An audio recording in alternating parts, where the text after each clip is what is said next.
set this up right.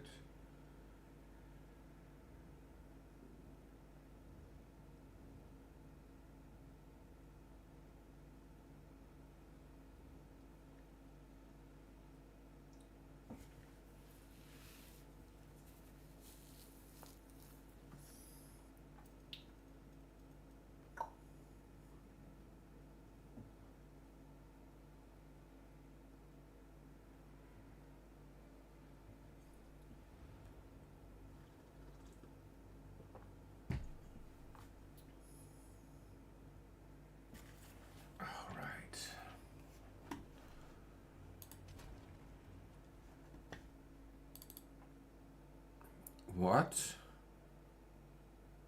did I just do there? Did I just lock in on the...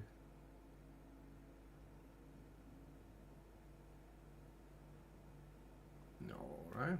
I did.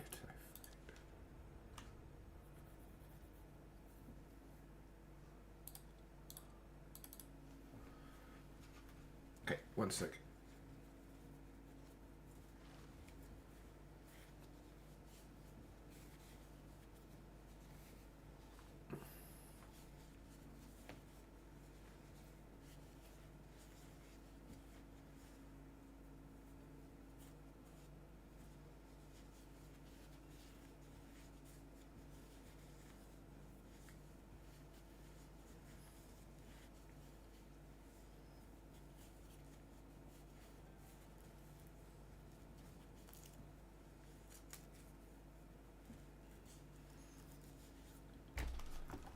All right. Oh, no.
Fuck, I forgot.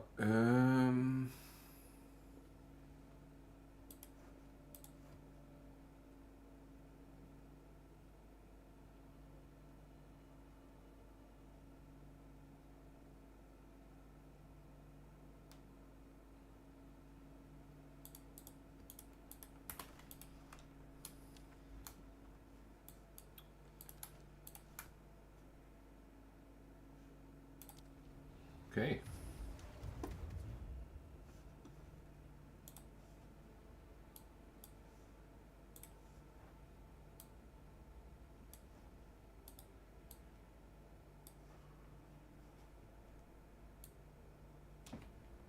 One second.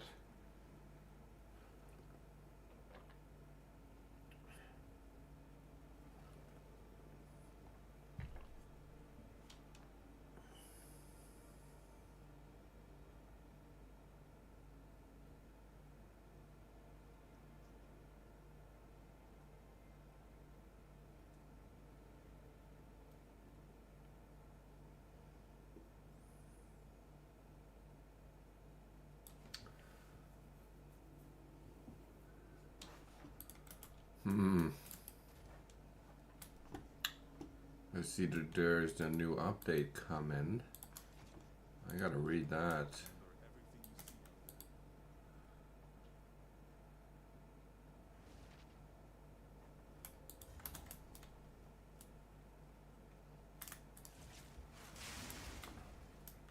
Need a moment. Come on. A worthy foe.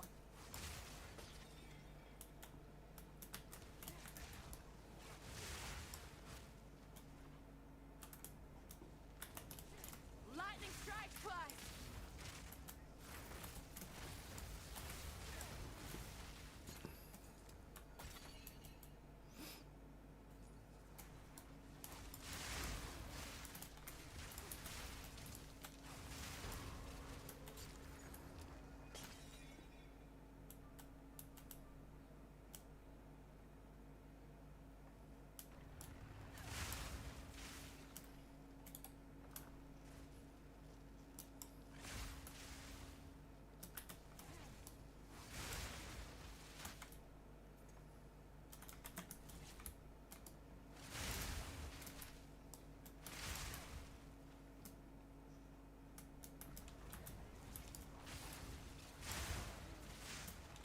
Hold on.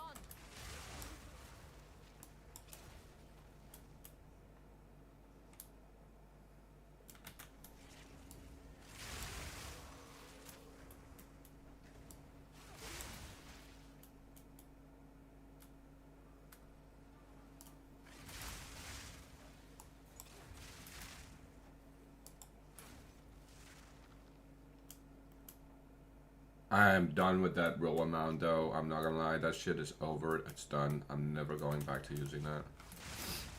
I like the setup I'm running now. It's working really nicely. Does decent damage. Oh, perfect.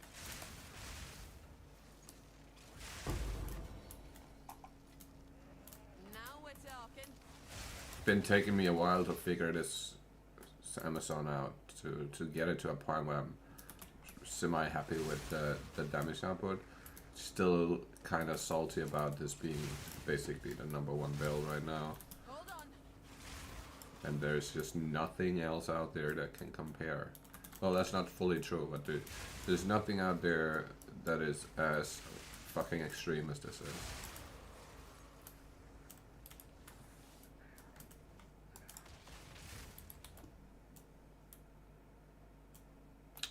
And definitely for solo play, this is the way to go, man. Now I have come up with a new character, a new build that's for group play, which I'm gonna make a video on, because where I have it right now, I'm really happy with it. It is so phenomenal to play, and the most fun part is every single group you go into, they all just absolutely fucking love you. Every party I've been a part of, they've all been, oh, you're leaving? No, can you please stay for a little longer? It's hilarious, man. Got the curse set up with the, yeah, it's crazy, I'll promise you. It's my new curse bot. It's my new curse bot that I just made. But yeah, so today's stream is gonna be short since I was really delayed on getting home. Did not expect to be home this late. But yeah, that's when you have to work, man. Shit happens. Whoa! What damage was that?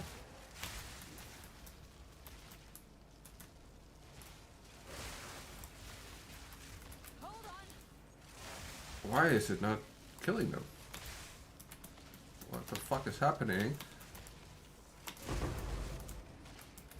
Bro, it's usually not this big of a nigga. There we go. Why? One of them is not dying, that's for sure. He's got something going on.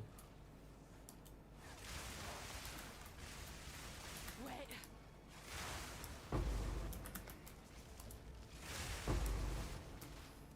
That's how it's supposed to look. Straight through the app. Wait.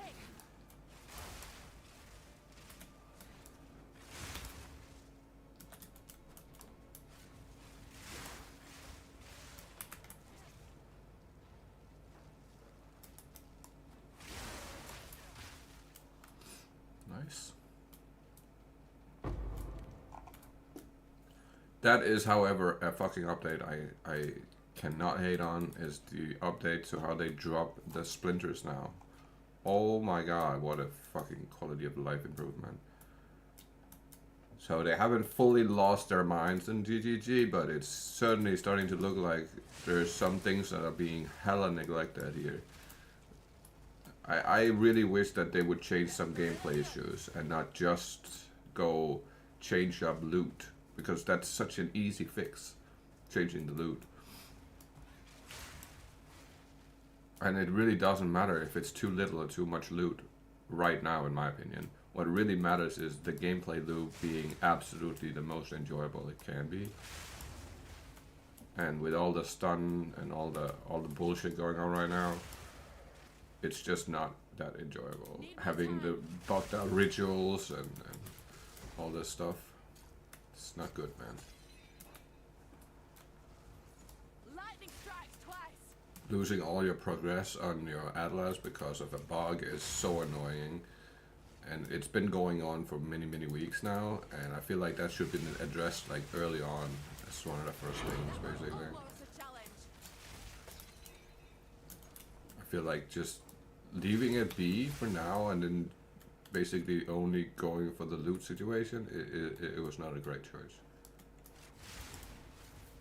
I honestly don't mind grinding a bunch of time to get the loot, as long as the grind is really, really enjoyable and you're having a lot of fun. Then it doesn't matter if you have to do it for quite a while.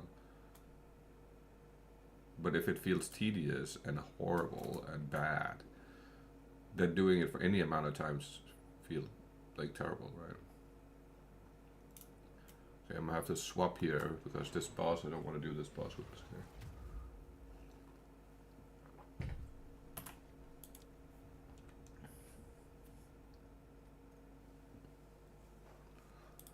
We'll do the boss with the Smitty, because he's just really, really tanky for the boss fights. So it's a lot more enjoyable playing bosses with him. But it's okay, I can just swap back and forth.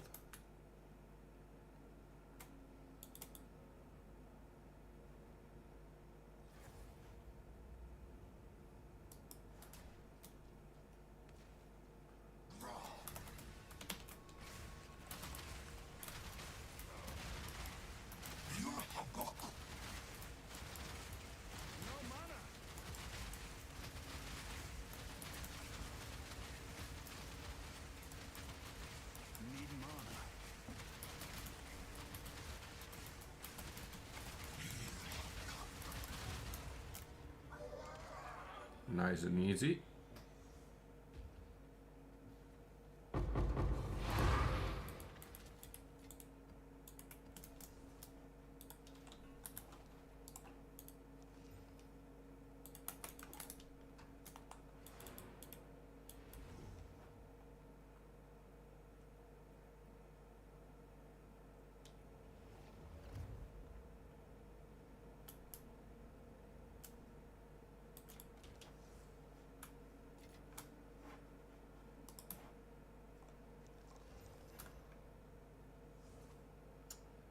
Nope.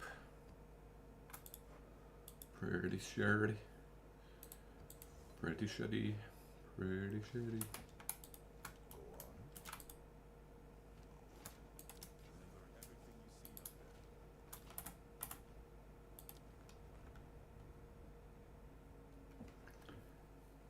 Let me jump back on the Amazon. Danny, what's up, my man? Came here to say hi and also ask any advice for someone who wants to start planning their first self-made build. What does your progress look like? So, for like, let's take this build, right? This has gone through This has gone through, I would say, 10 versions now until I've gotten it to this state where it's at. And it starts out with you have an idea. So first and foremost with this one, my idea was to kind of like go for projectile damage and go for lightning damage and the herald damage, and then have heralds. But when that didn't work out because they changed that, I kind of swapped a little bit. I went more towards the... Wait, what did I do after the herald? Oh, right. I removed the herald of ice. We did more of the projectile stuff, and it didn't really pan out the way I was hoping. And I was running into a severe mana issue where I just couldn't keep my mana up at all. So slowly I started working in some mana. Like for instance, we got this one where we get 2% of our maximum mana on kill. And we got this one where we reduce the cost of the skills. So that kind of like, those fixed my mana issues. And then I slowly started working my way towards going critical, because critical is basically one of the, you could say, one of the choices for certain attacks that are like, when it, for instance, like projectiles, critical is really, really fucking good. So I just slowly moved towards critical. And then we just started kind of fucking around a little bit. So in the early like stages, I didn't even have this line that goes up here and goes around here. I was like coming up this way only, and then going out, pathing out each way. And then slowly I decided that having a lot of frenzy charges and having the ability to gain your maximum frenzy charges just on one hit was more usable than only having like 3 of them. So then I started going for some frenzy charges along with the crit, and it kind of just moved, it warped into this stuff over time. But it took a lot of hours and a lot of playing around with Path of Building, which is a program you can download, and you just play around with it honestly until you get satisfied with the result and you get what you're looking for. That's basically what I did. I also was kind of playing towards having energy shield gear on, which I don't anymore. I did have it for a while, but now I've swapped into evasion energy shield instead, so I'm fully evasion energy shield gear. Well, the gloves are energy shield, but besides that. And I used to use this early game, I used to use this shield because, let me see where it is. This one, because it doubles your accuracy. And I was kind of having an issue with that too. So I was running the shield early game. That worked out really, really well. But then I got to a point where I was using the Roa, the little horse thing you can ride around. But I got really annoyed with getting hit and then falling off of that thing and not being able to stand up right away. So I kind of started working towards getting rid of the shield and getting rid of the Roa, and then moving in a scepter instead to gain more spirit. And with the more spirit, we were able to gain more safety and more damage, basically, because now I don't have to, like, I don't have to use, before I had to use a button to put a mark on an enemy. Now I just, when I cast my spear and I do a critical, it automatically marks the enemy. So slowly we were moving towards getting critical, and then at the same time getting the cast on crit, and then removing the Roa so we could get Wind Dancer and Ghost Dance instead for some more safety. And then right now I'm playing around with this one, which is called the Wind Serpent's Fury. I still haven't really found the way I like it. I'm just playing around with the support gems right now. Not sure if I actually keep using this. But yeah, that's basically kind of how this build came together over time. But it as I said, it took me quite a lot of time with this one.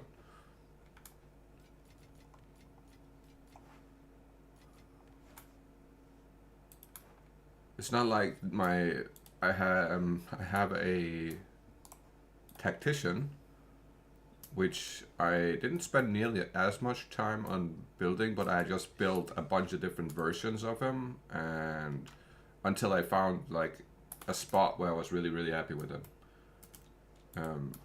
But there is a lot of times where I was getting really annoyed with the game because of how bad it felt. So a bunch of trial and errors. I see how costly it was to change stuff when you needed it to. So the most costly thing for the most part is your gold cost, right? But I'm at almost 8 million gold, so it's not. It doesn't feel as bad now as it did early game when I was playing. But just my first build this league. Let's just go back one step here. My first build this league, right, was this one. It was not what it is now.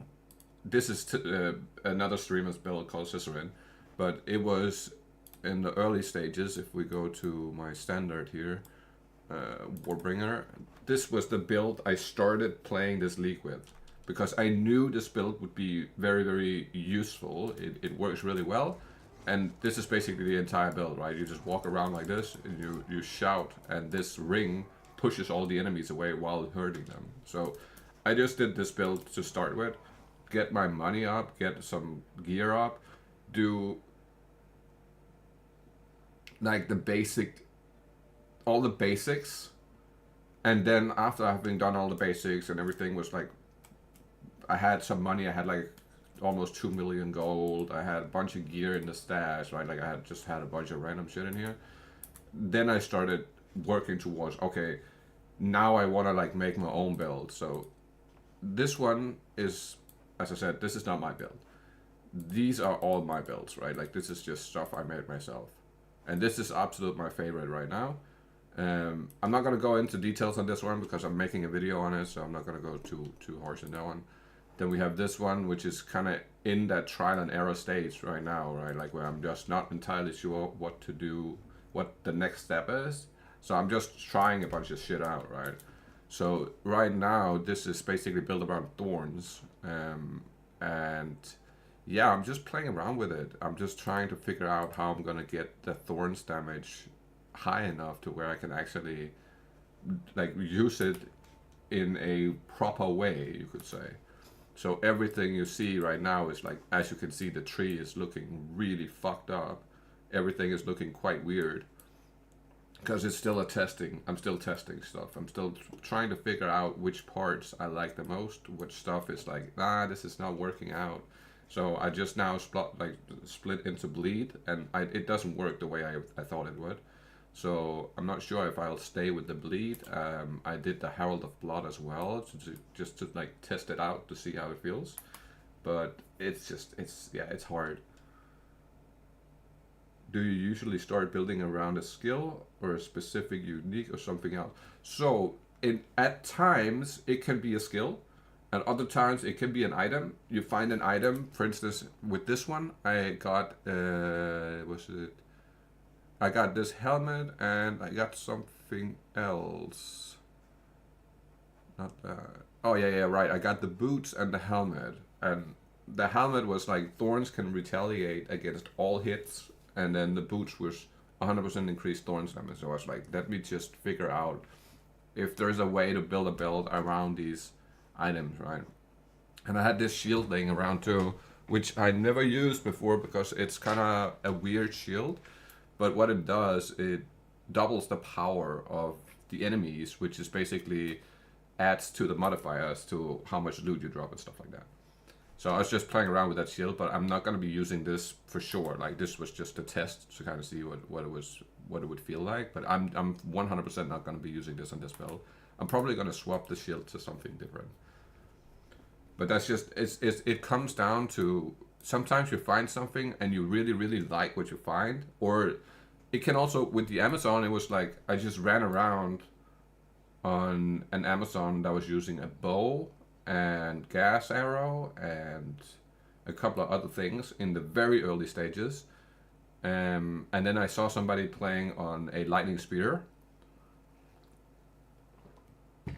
like in a public game, and when I saw him play with the lightning spear, I was like, oh, it reminds me of my old Diablo 2 Amazon, right? So I was like, fuck it, let me just figure out a way to make the Amazon use lightning spear in a way where I like it.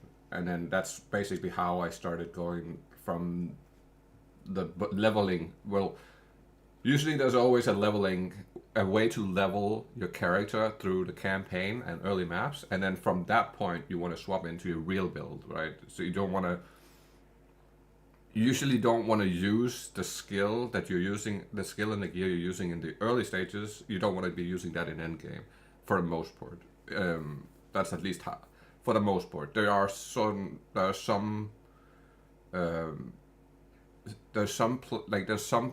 things that you can use the whole way through, and then there's a lot of things that just works better once you have gear set up, and once you have certain amount of skills set up, and you have the right nodes on the tree and stuff like that, where then it comes together and it works really, really well.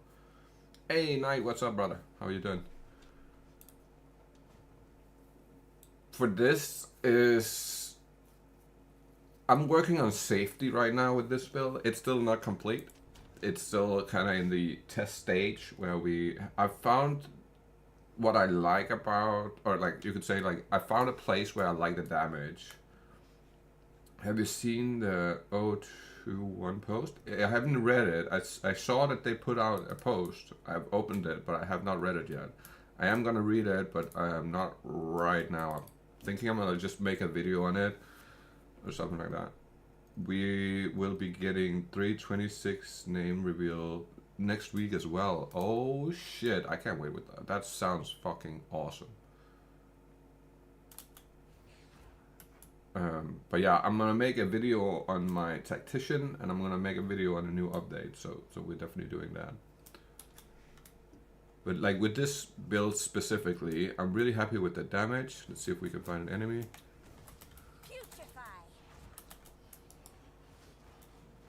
You see how it kills pretty fast, right? And this is a T14 map, sorry, but it kills pretty fast. But the biggest issue is survivability right now. Even though it has like 10k effective health pool, it still feels squishy in comparison to other stuff. It feels a little bit on the squishy side. So I'm just like kind of working a way to figure out how to get like more safety, right?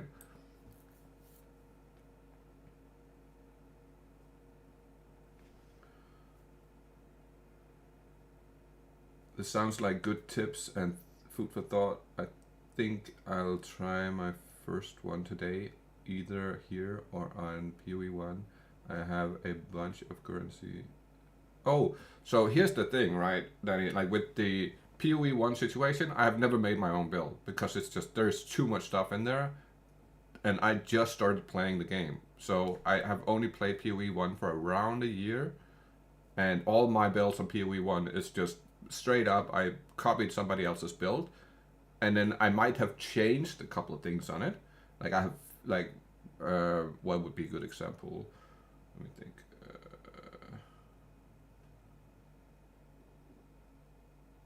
Oh, Lightning Arrow. I did Lightning Arrow on Path of Exile 1, and that was Tuner's build, Spicy Tuna. And I changed up a couple of things from his build, like just a couple of notes on the tree and a couple of items that I changed around and made different, like used different items. But it's because the build that he put out was kind of like a League starter build, so it wasn't really meant to go super end game, like just like 150 divine items and stuff like that. PoE 1 is way harder when you want to build something completely just off the top of your head, whereas this is a lot, like PoE 2 is a lot more beginner friendly when it comes to beginning or starting the journey of making your own build. And you can't help it, like you make your own build, at some point or already somebody else has made something similar. There's so many people playing a game that there's no way that you can come up with something that's so outside of the box. Well, you can, but it is so rare to come up with something that's so far outside the box that nobody else has thought about it at all, or like tried something similar. You'll always end up with something that has similarities with other people's builds. That's just inevitable with, especially in the early stages here where we don't have all the characters, we don't have all the skills, we don't have all the notes in the tree, stuff like that. But it's a good place to start learning to do it, because now when there's not this much information you have to take in, it's a lot easier getting to learn all of this, like the little notes on the tree, learn what you want to go for certain things, what works, what doesn't work, and then come like full release date, you'll have way easier to attain all this knowledge at once, instead of in PoE 1, you just have 1600 times as much knowledge, and you have to know all of it to really make a good build, right? Like it's so hard on PoE 1. PoE 2 is a lot more beginner friendly for the builds and everything like that, for sure, 100%.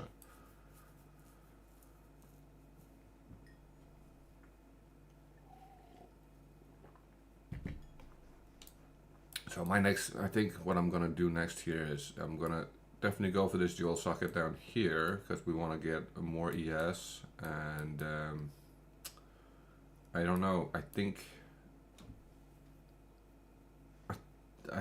I want to go for this one as well.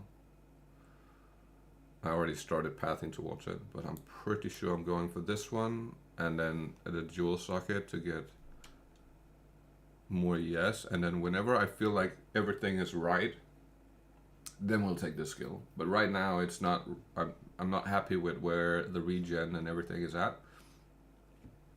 So I don't want to, I've tried using this skill, but I don't like it when the regen is not fully fixed. But it's performing pretty well, and all of this gear I've found myself, right? Like it's just, I have like a hoarder mentality when it comes to gear. I put away so much stuff, and some of it is, as you see, like it's not perfect stats or anything, but it's good enough stats to where it fixes all the problems with the build, right? Like resistance wise, for instance, with this one. Like we get a bunch of damage from our shield, we get a bunch of damage from our wand, we have this at Series Disdain, which I used last league a lot because I love this fucking item. It's one of my absolute favorite items, and since I was going with a build that had both life and energy shield, I was like, let me just use this, because this is just, even though they nerfed the living shit out of it, it's still insanely good. But it really started around this armor. I found this armor, and I was like, yo, increases and reductions to mana regen also applies to energy shield recharge rate. And I was like, wait, that sounds really good. So I just played around with this armor, really. That's where the whole build started. And then as I played around with the armor, I added this in, and then slowly from there, we just moved towards where we're at now. Thanks a lot for the info. I will log in now and try to come up with something. I'll start with reading again all of the ascendancies. Yeah, so that's definitely a good place to start. Ascendancy can be everything. So for certain things only works with specific ascendancies, right? What would be a good example of something that only works with one ascendancy and not with another? Banners on the tactician, because with the tactician you can put down multiple banners, but with every other character ascendancy you can only put down one banner at a time. So that would be, if you're building around that, for instance, that would be like, okay, you have to do the tactician. There's a couple others like that. The concoctions, you have to play the Pathfinder to get the concoction skills. So that would be like, you have to go for that one.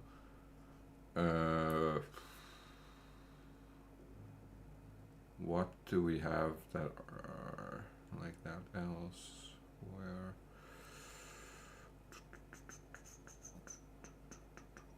Alright, the Warcry, infinite Warcries only come on the Warbringer, so that's just like, if you're building around just using Warcries, then using that would be like a no-brainer.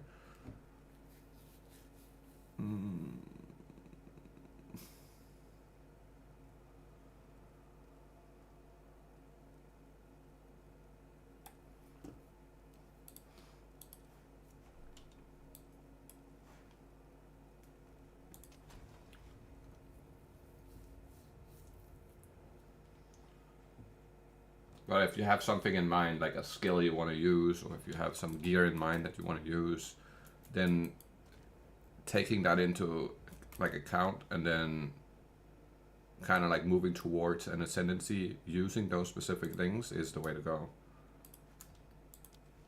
But it does take a, like, I have to remind you one thing here. I've literally put in 1,200 hours on season 1 and like 300 something hours on this season, so I'm at like 1,500 hours played now. Just to kind of give you an idea of how much time and effort I've put into actually doing this. It's not necessarily something you just easily do. It can take a long ass time to get right.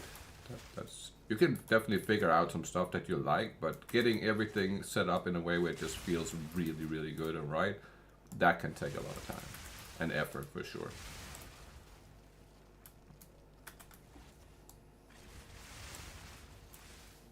Wait.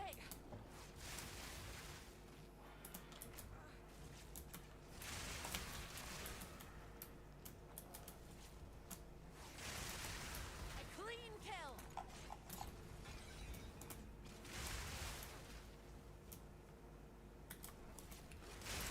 And this, like, I like where it's at right now, this Amazon, but this could be way better still. Like, there's no doubt in my mind that I could push this way further up than it is right now. Been thinking a lot about that unique spear that gives you a bunch of critical. I might want to try that. I haven't tried it yet, but I'm definitely thinking about doing that. I need a moment to prepare. Even though the spear I'm rocking right now is pretty decent, honestly. It's not bad. It's just I'm still in a little bit in the testing phase where I'm trying to figure stuff out. Need a moment. And sometimes you just have to play a lot with a character to figure out what's really wrong with what problems we're having with the character to make it better. Because a lot of times I'll die to stuff where I can't even tell what I'm really dying to because of the visual clutter on the screen from a lot of those like things happening all at once. So sometimes they can take you like 20 to like 200 deaths to actually figure out exactly what the major issue with the build is and why you're like falling over all of a sudden, just dying from stuff you can't really tell. And then all of a sudden you'll meet an enemy like this, for instance, right? And he'll do some crazy damage to you, and you're like, oh, he has a mod on that's what's like killing me, right? And then once you figure that part out, then you start working towards the safety. Of course, if you're doing hardcore, you flip the script around. You don't build for damage first and then build for safety. You build for safety first, and then you try to figure out where you can get damage along your safety. Just mind, like, be very much aware of that, because otherwise you'll walk in hardcore and you'll like attempt to build something and you'll just get annihilated and you'll never really get super far in the game. So that's like a hand rule. Softcore, you build power and then safety, and hardcore you do it the opposite way. You build safety then power.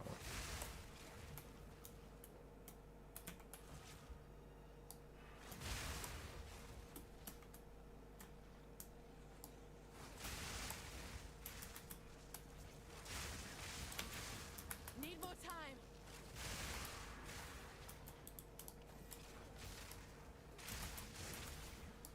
Yo, Knight, for sure, man. I appreciate you coming by.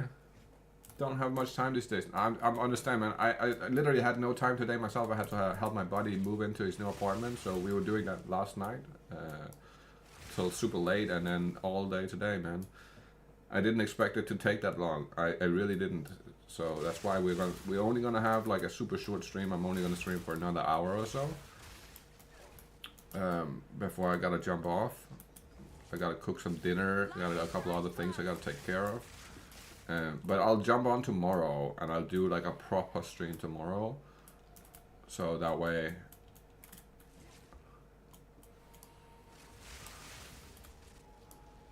I'm not neglecting it.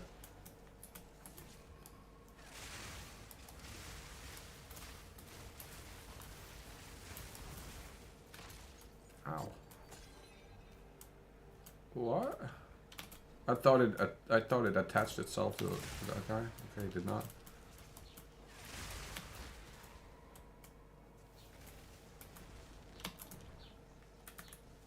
Is it on that dude? It is. A Okay. clean kill. Bring it on.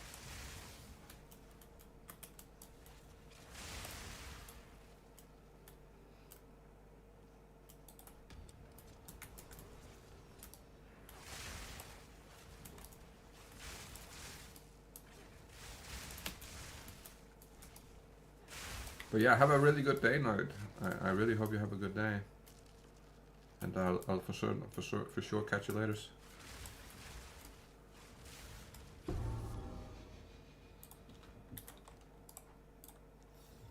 This were well made. Okay. Pretty sure I already have that in stash.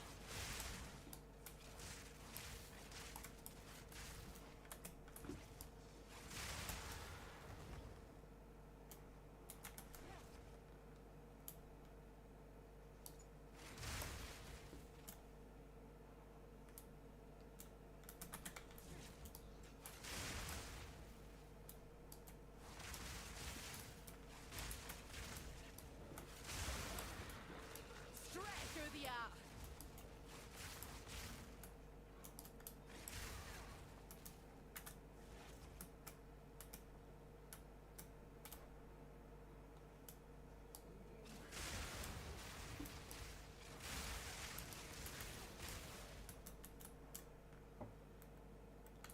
And of course, playing on trade. That should I didn't say that, but playing on trade is of course a massive help too, compared to playing on solo self-found, right?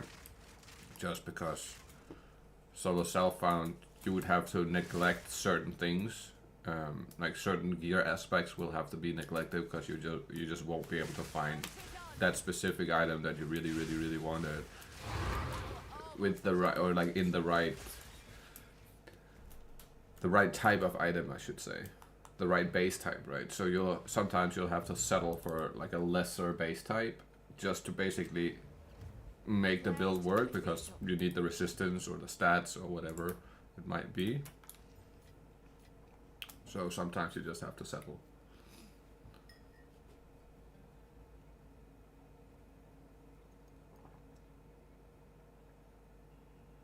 This is a good example though of a set of a piece of gear that I don't personally really need right now, but the stats on it is really decent. So for that reason, I'm gonna just put it away for now, and then I'll come back to it later, and maybe I'll need it.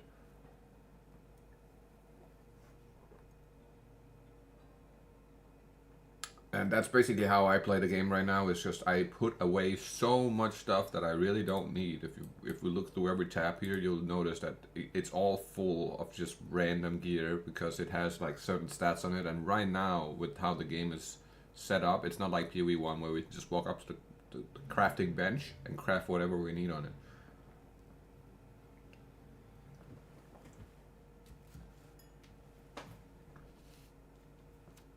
We can't just like flip the fire resistance to cold resistance, for instance, or something like that, right? So I have to save a lot of gear just simply to like, oh.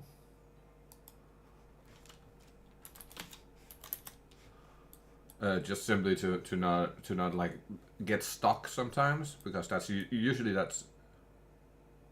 Are you playing solo self-found right now? I'm not. This is on trade. Like this, all the characters I have this league is all on trade.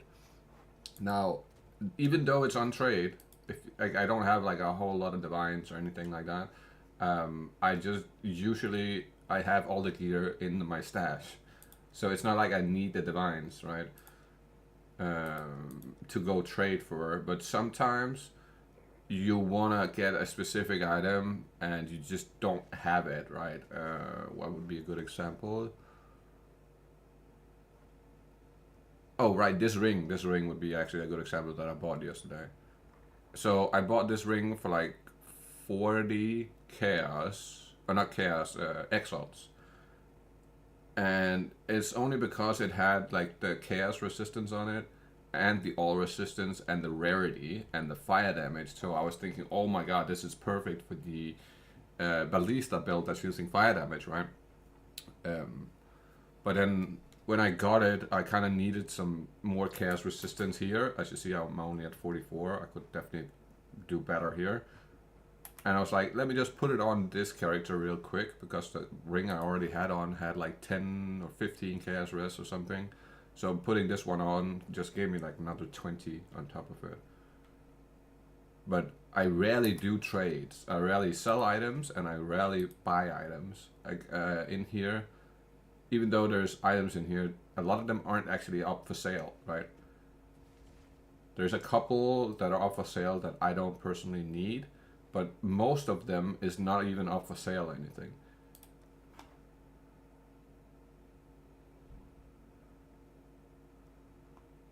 And that's simply just because I put them in here if it's something that has potential to be sold, and I might sell it, but I haven't really made the choice yet if I want to keep it or sell it.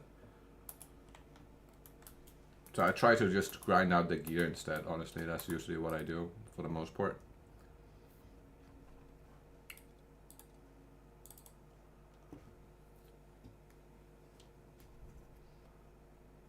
But I used to play Diablo 2. That's where I came from before I started playing PoE 1. It's like a year and a half ago or something like that now that I swapped from Diablo 2 to Path of Exile.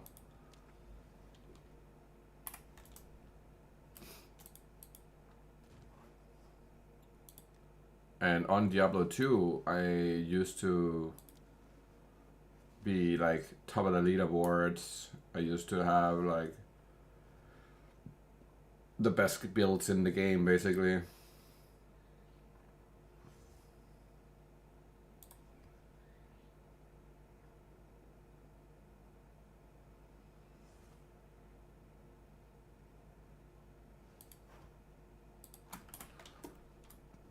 Stuff like that.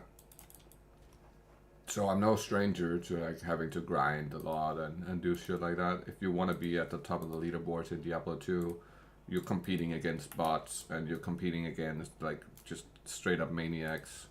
So you have to really go extremely hard to get there.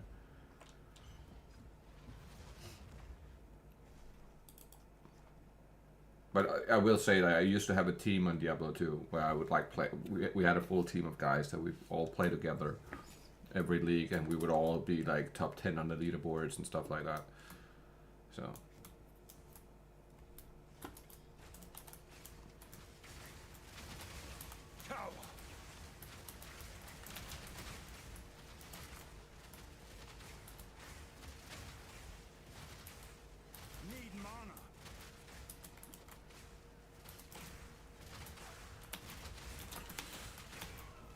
Oh my god, that was almost it.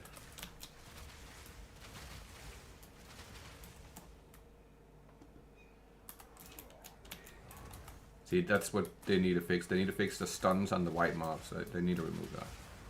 That is like a must for the game to be enjoyable. There's just no way we can keep that around. Because you can't you can't attack, you can't even roll, you can't do anything when you get hit once by any white mob. It's a little bit too much. Especially when they are playing PoE 1 with their speeds and stuff and attack damage and whatnot.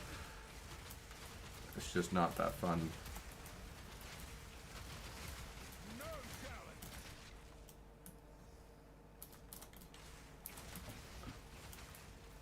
I made a build last league that ended up being very, very popular with a lot of people. Like, I didn't really get credit for it or anything, but I made a build that was like super popular with a lot of people. And that's after the fact that people were saying that this, it was on the Blood Mage, and a lot of people were saying, oh, the Blood Mage is trash, it's so bad, it's like not worth using.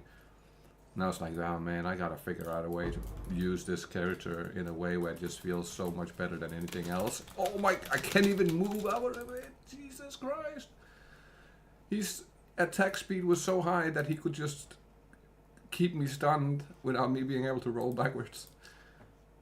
God damn.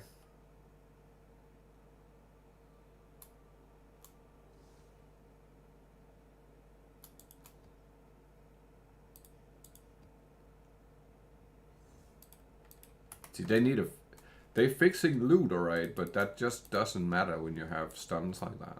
Then the loot really don't matter to me. I'd rather have less loot and not have those issues where you just can't do anything, you're just stuck. Well, that was painful. It was. That was a perfect example of why we need to remove stuns from white and blue mobs and only have that on rares and unique enemies. They should be the only ones being able to use stun. And having removing certain aspects, or not necessarily removing, but tuning down or tuning up our movement speed, right, and attack speed is also a must to make the game feel really, really smooth and nice, because you see how like they are so much faster moving than we are, and on top of that their attacks can get thrown out a lot faster than our attacks can. It's not to say that we have to be faster than the enemies, but when the disparity between speed on an enemy and on the player is so high that you can't really do anything because you're consistently just being hunted down, it feels fine to play it if you're only playing like for 2 hours a day or something like that. That's all good. But if you sit down and you play for 12 hours in a day and you have to deal with that for 12 hours in a row, then it goes from being just like, oh, I don't really care too much about it, to being like, I cannot play this game. This is so bad that it's making me want to quit. And that's why I played 1,200 hours last league, but only 300 hours this league. It's because of these issues, right? Like I would have played 1,200 hours this league too if it had felt good and we didn't have all these issues. But since they nerfed everything, it kind of made some of the problems a lot more visible. Which last league you did not see the stun problems as much, and didn't see the speed problems as much, because of our damage outputs was so high that you could kill everything off screen before it even got close to you. So you never really got the feeling that you were getting stunned a lot, or you were like the enemies was moving super fast because they died before they got near you. But not every time, but for the most part, that's how it went.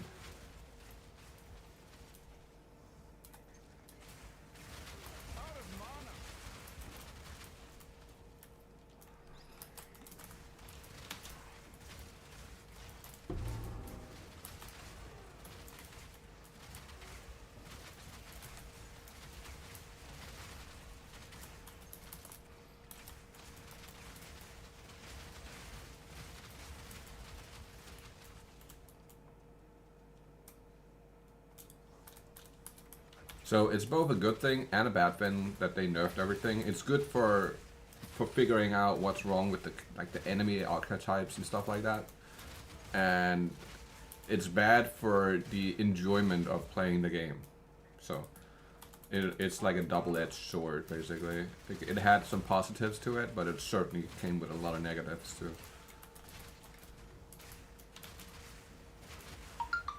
I'm hoping that for the future they'll severely take into account how our movement speed is in the end game. Because through the campaign it's not necessarily that big of an issue, but once you get into the late end game, that's when it becomes a massive issue, and it's really hard to not get mad about it and not feel like you want to quit. I've certainly, if you go back and watch some of the previous streams from this, you'll hear me end the stream and like so mad that I'm like, I'm not playing the game no more. I'm done with it. I'm fully, and that's literally the feeling I have at that moment, that I'm done with it. I'm not gonna play it no more until they fix this issue. And then I get away and I don't play for like 3 days or something like that. Basically, that's what I do right now. I just stop, like when I get really annoyed with it, I just stop playing for like a couple of days and I don't touch it at all. I go do a bunch of other stuff, go to the beach, do whatever else I like want to do instead of playing games. Because I don't want to play any games, right? Like I'm just literally not playing at all. And then I come back and it doesn't feel as bad, but holy shit, when you want to make content on something, you have to play it a lot. There's just no way you can play it for 5 minutes a week and then still be able to make a bunch of content. It's never gonna happen. So I'm kind of forced a little bit to play a lot when I don't want to. So that's why you haven't seen a lot of content on my channel this league. Like I have the last league I put out, I don't know, like 30, 40 videos maybe, something like that. This league I put out 3, I think. 3 or 4 videos.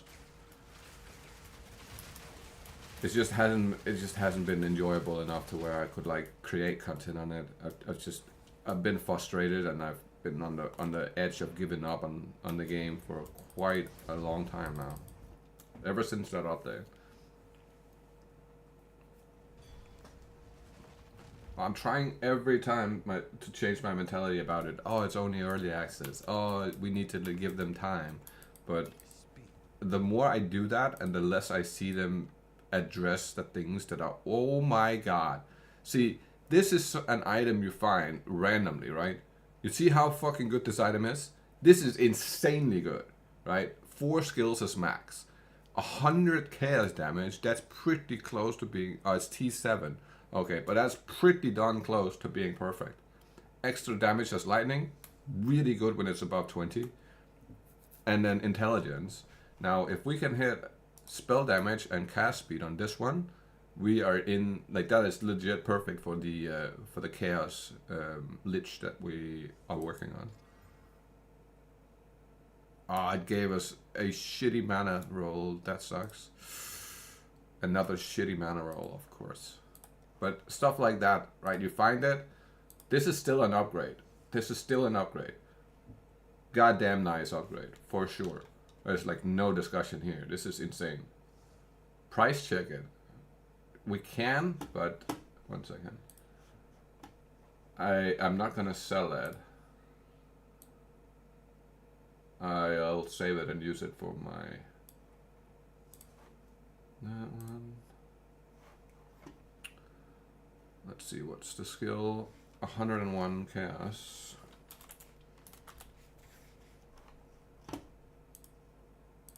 Just put it at 100.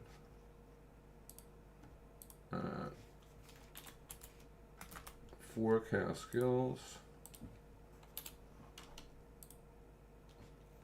Intelligence. Put that at 30. What was it? 22% lightning damage.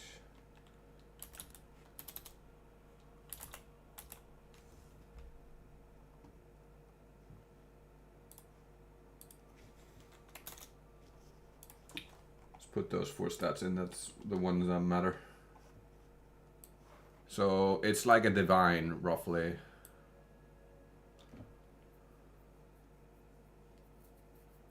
Like, this is a little bit worse than mine. And this is basically a little bit better than mine, right? Okay, 5 skills is maximum. Sorry, I thought 4 skills was maximum. 5 is maximum. So close to max.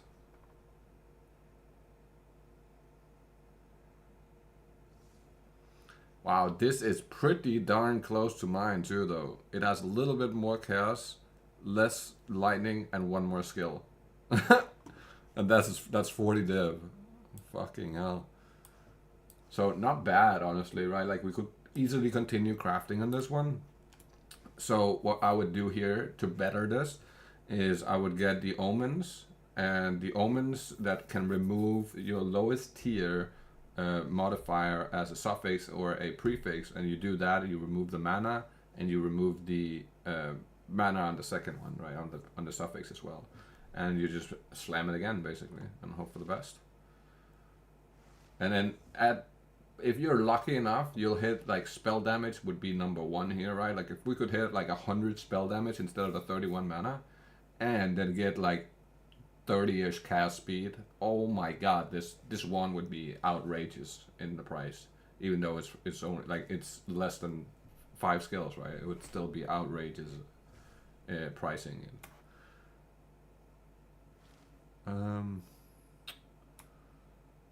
Let's see.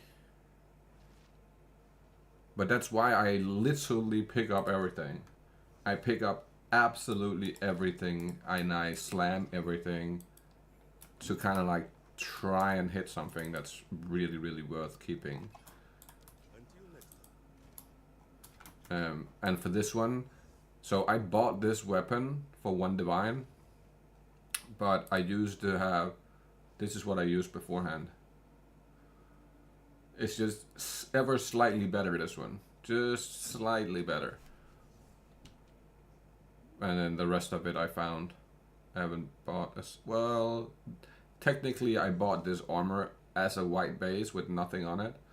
And then I corrupted it myself and stuff like that. But that was just because I already went through like a handful of them. And I got to a point where I really wanted to get one that had like a high regen. So I just bought like a handful of them, and I corrupted all of them to get 3 sockets. Yeah.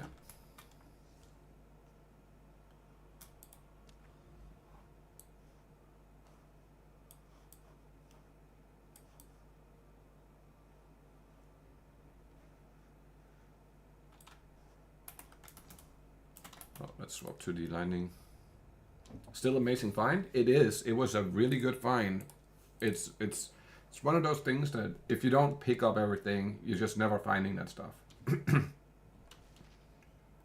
If you only pick up like what you consider being the absolute best of the best, so that wasn't necessarily the best base, right? I wouldn't say this is per se the best base, but you pick it up, right? Like look at this one. Also same idea, picked up this one randomly. Same here, picked up this randomly.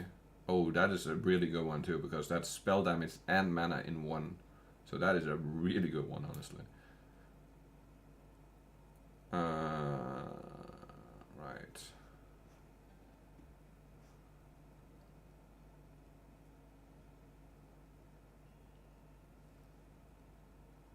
Chaos damage, spell damage, cold, chaos skills. Again, randomly just picked that up out of the ground. Like that actually came a long time ago. So it all comes down to just picking up everything, honestly. And they said that they didn't want gear to be like in PoE 1, where that's GGG's words. This is not how I personally feel. But they said that gear on PoE 1 from the ground is completely useless and nobody ever picks it up. Well, I'm just not like that. On PoE 1, I pick up a lot of rares. If it's the best type, like the best base types, I always pick them up and ID them right up on the spot. And then that way I have found multiple items with like in the 40 to like 150 divine pricing just off the ground. So I always pick up off the ground, but that's my Diablo 2 mentality, where you always pick up all the blue items and try to, like all the blue spears, trying to find your 640s, or like picking up all the monarchs, the blue monarchs, to try and find a J mod, and you're just never finding that. So I've played Diablo 2 for 20 plus years, but I have still never found a pair of 640s in Diablo 2, right? In 20 years of playing, more than 100,000 hours played, I have not found this specific item yet. And as I said, I pick up every blue spear and monarch off of the ground, but I still haven't found it. So that's how rare it actually is. It's something that you will nearly never find. But just because something nearly never spawns doesn't mean it never spawns. So if you keep picking it up, maybe it'll take 40 years, but someday you'll pick up that specific item. But in the meantime, you found a bunch of other shit that was worth a bunch, and then that way you made a bunch of currency, and you kind of like...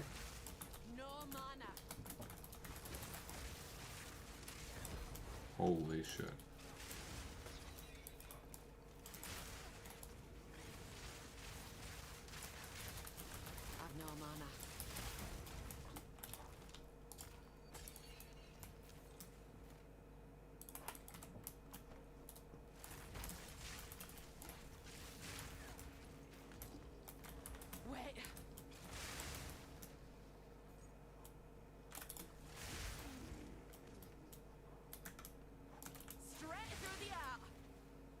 That's not to say that that's the best way to make currency, because it's not. It's just, if you're like me and you don't mind the grind, it's great to do that alongside of playing just regularly. Just be sure you pick up everything that has a potential, like that base has potential to be best in slot for anything using energy shield, for instance, or like this has the potential to be best in slot for any minion builds. Then I always pick that stuff up and check it out to make sure if it's actually worth keeping or if it's just something that I'm gonna throw out immediately.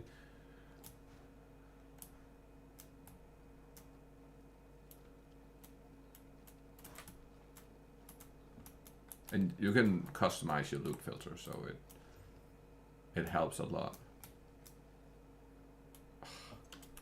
God damn it. That would have been nice.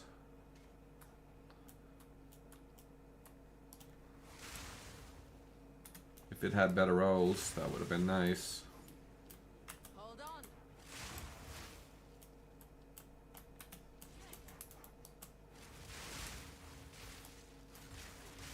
A clean kill.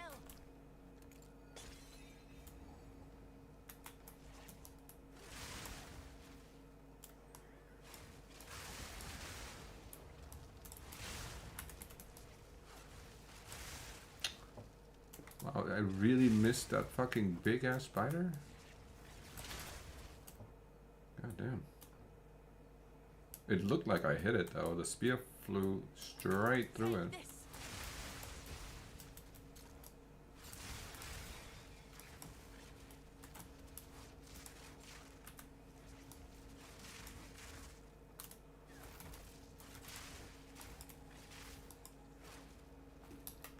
I'm not sure. I'm losing health to something. I'm just not sure exactly what it is. Oh my god. They would spawn two of the laser guys straight on top of me with the fucking circles and everything. Jesus Christ. Need more time.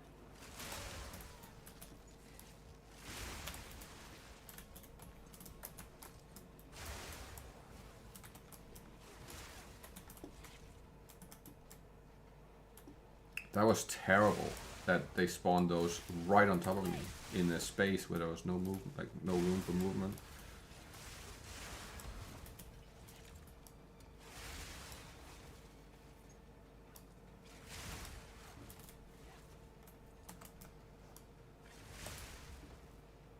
I do kind of wish I had more energy shield, because this still feels a little bit on the low side.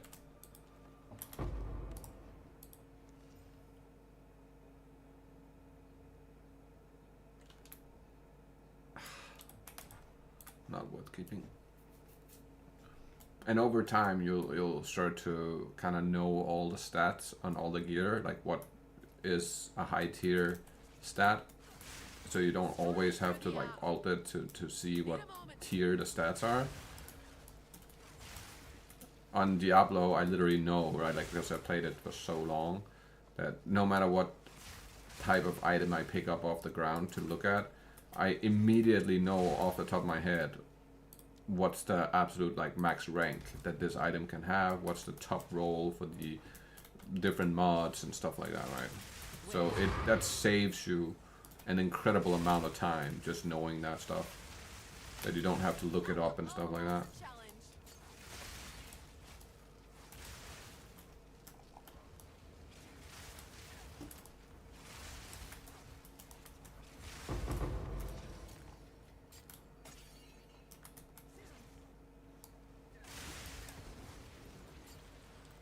Need more time. But I am missing my Blood Mage from last league that had 62 million DPS. That thing was crazy. Oh my god, it was so good. At everything. That was the beauty of it. It was good at everything. There wasn't, I didn't have a mechanic where or it was like, no, I can't play this. It literally played every mechanic perfectly, personally, in my opinion. That was such a good build. It still works, it's just not great anymore. I have been on it on my on the standard side of things, just to play around with it and test it. And it does work, It does do Hold on. semi-good damage. It's just nowhere near as enjoyable to play now as it was before. Your trigger spells is not triggering nearly as often, and the damage you're getting out of it is fairly low in comparison to last league. And that's with like 100 divine worth of gear or more. I think it's more, honestly, than 100 divine on that one. And again, that's on trade. I had to trade for certain items because they were just impossible. I tried finding all the items myself, but goddamn, some things are just nearly impossible to get unless you trade for them. A good example would be some of the unique jewels that spawns with multiple different stats on them. So I had to get one that gave me extra damage as a element, and I found a bunch of that specific jewel, right? But I just never found the exact stats on it that I needed it, so I had to go trade for that and literally pay fucking 35 divine for one jewel.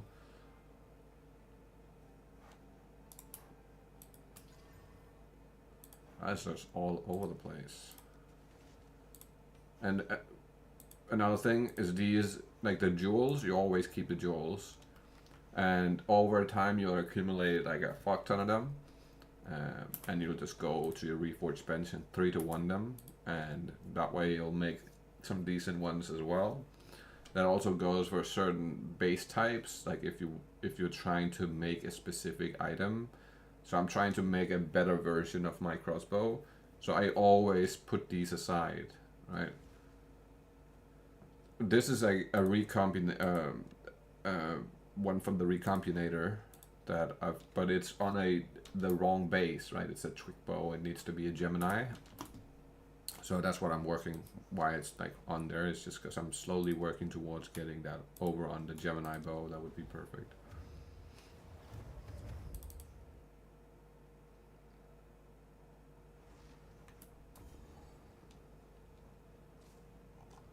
What a fucking beautiful shrine. That's the first shrine. Oh my god.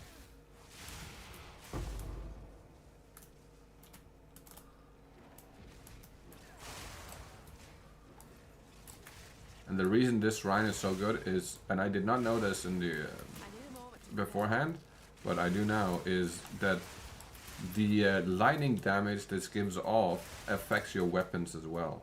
So you're gaining extra damage as lightning damage with this specific shrine, which I did not know. And it's actually a little bit weird that it doesn't just tell you that openly. Like you have to kind of guess it, or you have to know it, or you have to read it somewhere. It's not like inside the game information you just quickly look at. Oh, we'll come back for that.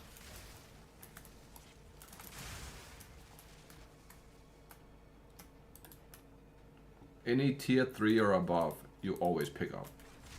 Because the amount of times I found something that was tier 4 or tier 3 and still came with like absolute god tier stats on it, it's a lot more often now with that new update. So now you're definitely picking that up. Beforehand I picked up everything. Now I pick up especially tiered bases, but also I still pick up either, if it's not a tier base, it has to be best in slot type of item, right? Like a base item. And then of course I always pick up scepters, always pick up wands, pretty much no matter what, and just ID them. They might provide you with a good start for a recomp or something like that.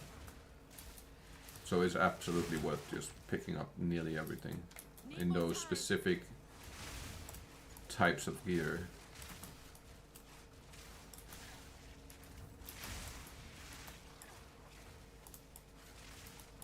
My god, I almost died to that lightning from the sky.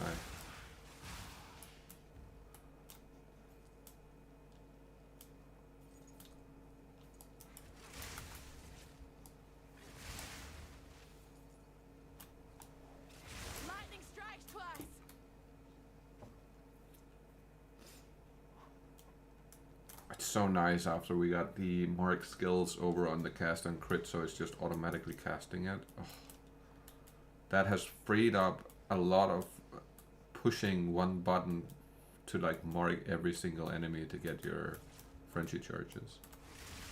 It's just so much more enjoyable to play without having to do that consistently throughout the entirety of the game.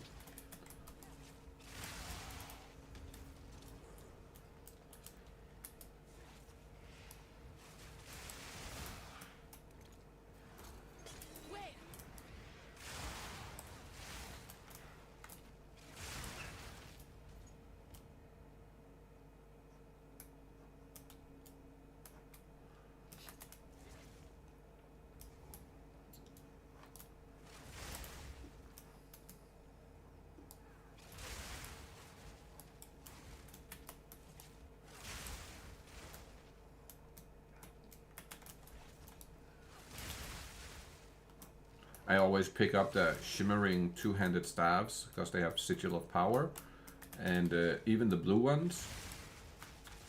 The blue ones can still spawn with the plus all skills, and if you get one with +7 all skills, that applies to your Sigil of Power, so that's worth a lot.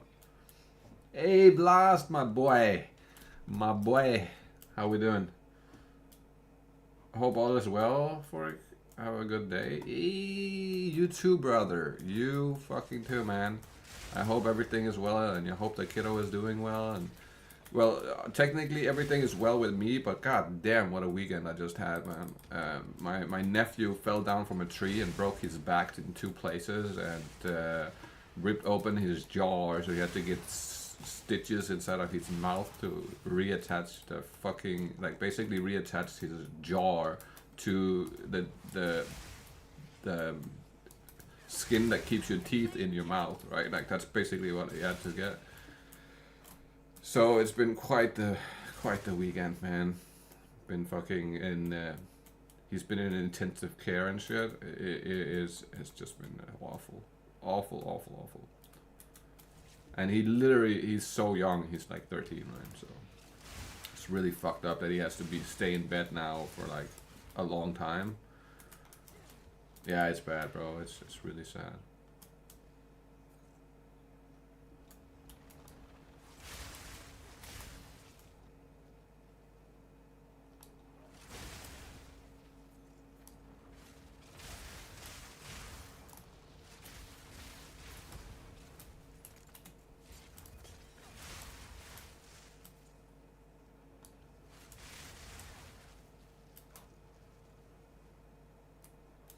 Hopefully he'll get better soon. They let him go home, so it's not like he can walk. Like he can walk around, right? Even though he has fucking his back broke. Wow, I did not even see that. Even though his back is broken in 2 spots, but so when you are that young, and the specific, what are they called, vertebrae or whatever the fuck that he broke. They can't put on, usually you would put on a corset or whatever you call them. You would have like this thing on, but they can't put him in that because it wouldn't grow back together right if they do that. So they let him go home, and he doesn't have anything on his back, so he just has to literally stay extremely, like, what do you call that? Like he has to stay still for like the next couple of weeks. He basically can't run around and do shit at all. You just have to stay still, not do nothing. But he will get better. He's at, like he's not smiling because he can't smile with the fucking stitches in his mouth. But he's at like in a good mood, right? Like he hasn't given up or anything. So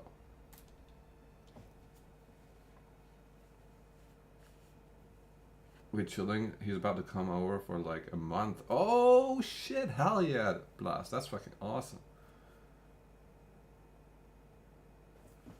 Hope he heals properly, and everything will be fine. It will, man. As long as he takes it slow and he does not start to do some stupid shit, then he'll get back to where he was before that situation happened. For sure, 100%. he's young, man. So me and my brother was talking about this, right? So if that had been us, right? Like if it had been me or him, we would not have walked out of the hospital anytime soon. We would have had to stay in the hospital for the next 6 months or so, not being able to walk, not being able to do shit. But because he's so young and he's like his body is made of his bones is made of rubber, they can take like bending and shit a lot better than what like ours would. He's making it out of that for sure, 100%, man. I'm not even doubting it a little bit. If that had been me, bro, I would not have. I would literally not have been. I would have been in the fucking hospital for the next 6 months, for sure, like 100%. Oh, that's kind of bad. We'll just give it a regal. Let's see. Not worth keeping. Okay.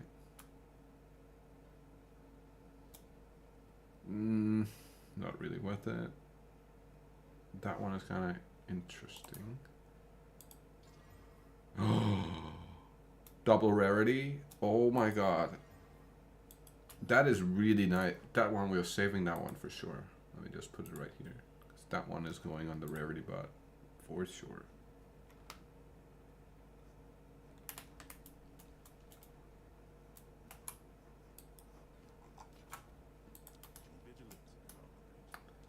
Hell no, y'all be stuck in that hospital. Sorry for laughing, but that's cause we all, bro. I'm telling you, we old as shit. If we get hurt now, it's not like back in the day when you were kiddo. You get hurt, you just get up and you continue. Now it's like, yeah, brother, you're not leaving here for the next 6 months, and you're gonna have to like accept that. You're like half dead right now. You broke your arm. You're like halfway in the grave.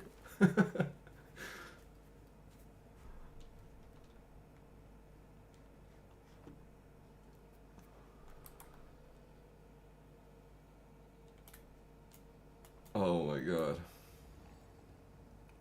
And since hospitals are free here, you're for sure spending a long time there. Oh my god. That is a guarantee. Need a moment.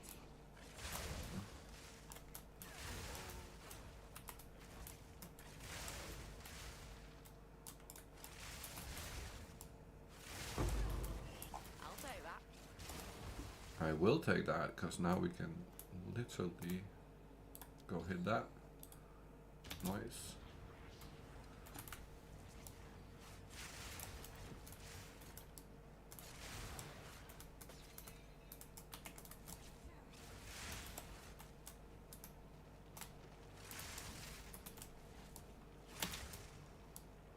The fruits of my labour.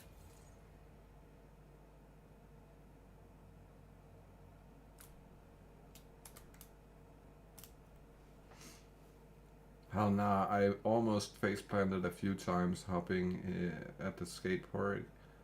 Way too rusty, almost broke my arm and leg too. Bro, I literally just went skating the other day and goddamn, bro, I'm getting old. I'm getting really fucking old. We're still good and still dropped in the 8 feet quarter ramp. Oh my god. That's sick, bro. I did the same. I just did a crazy fucking drop in, and then I was like, oh shit, I still got it, and then like, I don't know, like 10 minutes later, I nearly fell doing an ollie, and I was like, bro, I lost it. I can't even do an ollie proper. What the fuck is happening?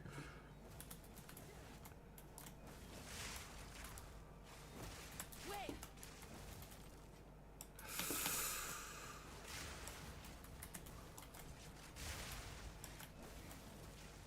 Wait, that, how is that not all of them?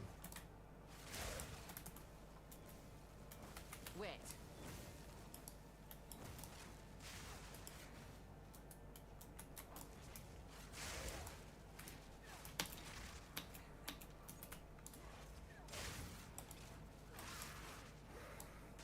Oh my god. He's putting bleed on you. Oh my god. Look, I'm not hitting him. That's so weird. Like, what is that? You know what I mean? Like, how is that in the game still? And now he's like blocked on, he's on the corner of that fucking thing. No.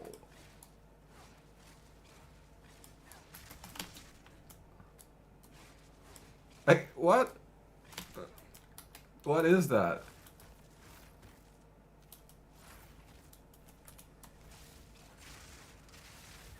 Oh, he has proximity. Oh, I didn't even read that. You have to be close to him. Oh my god. Why didn't I read it? I got fucking... I was about to say, there's something wrong with this guy. What the fuck? But that makes sense. No mana.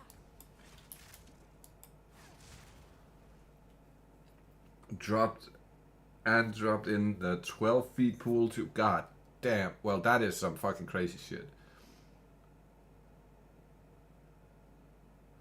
Still got it, but tricks wise, legs are new. Bro, I have the same problem. My fucking legs just don't... How the fuck do you forget how to like move your legs like that? It just makes no sense. Landed a kickflip, then threw the shoes I was using on a phone line. Cause they're shit. Hell yes. Hell yeah, brother. That's sick. Wait. That's fucking sick. Come on. I love that. I used to live in Germany, and in Germany they do the same shit. When you move to a new city, people throw their shoes on the phone lines. So some places there's just like 1,000 shoes hanging on the fucking phone line. It looks sick, but we don't have that here at all. If you do that here, a guy literally comes out the day after and then takes it down. It does not get to stay. It's kind of crazy. Wait.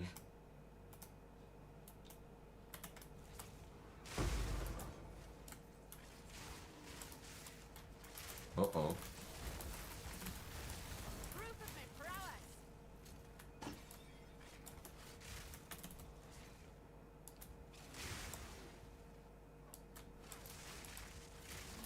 Come back for that breach. Once we see which direction we want to take it. Ow. Ow. Get away from the exploding bodies.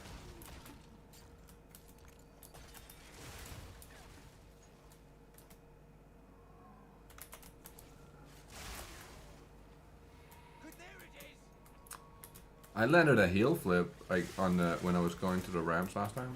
It's fucking crazy. I haven't landed a heel flip in like fucking years. Straight through the arc. Spirit guidance.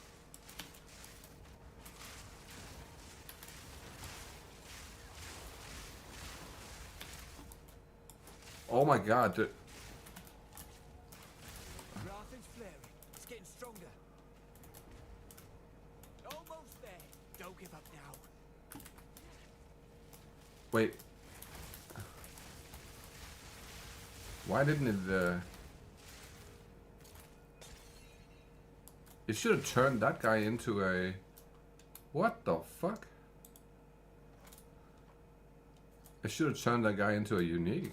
I was pretty sure that's...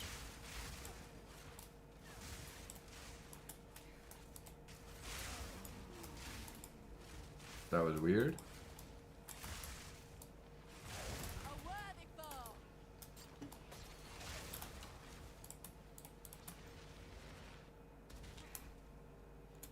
Tier 5? Nah.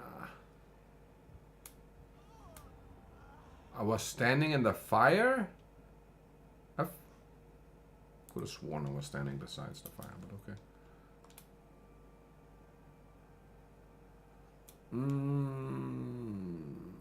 Close, not quite though.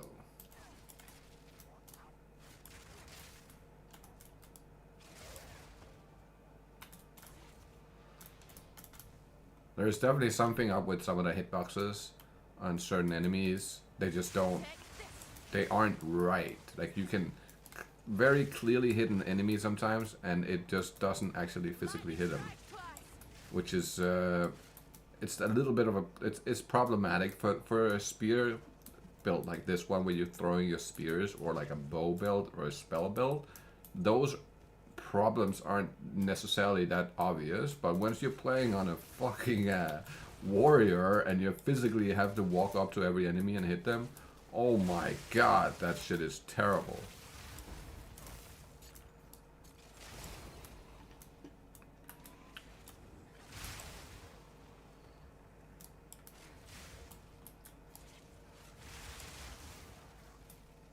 Hold on.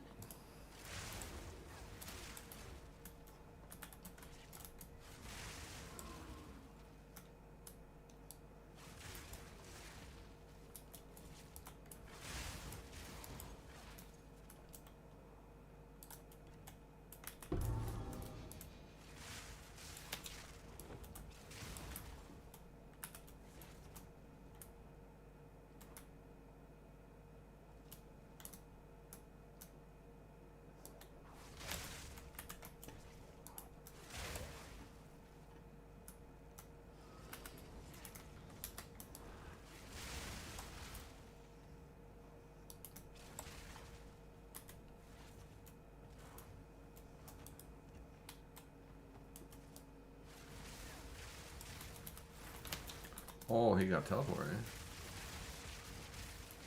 Proof of me prowess.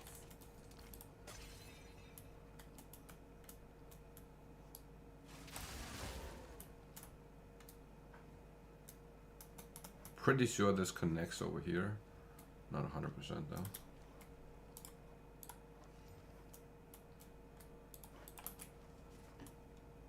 $15 movement speed is not good enough.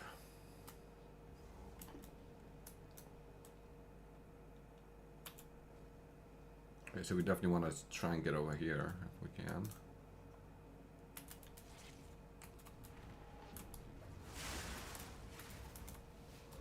Need a moment.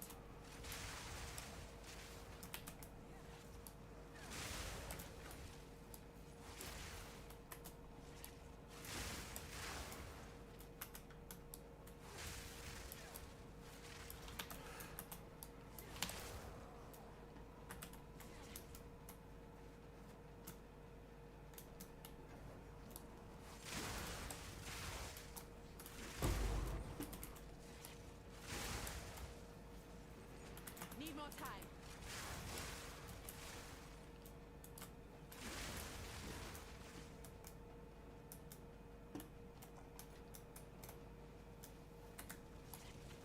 Straight through the air.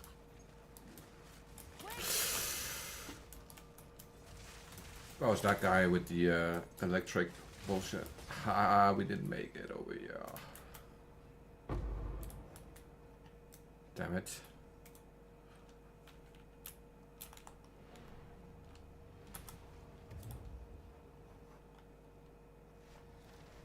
It's not the greatest map to get a breach on, to be honest. That shit is kind of fucked.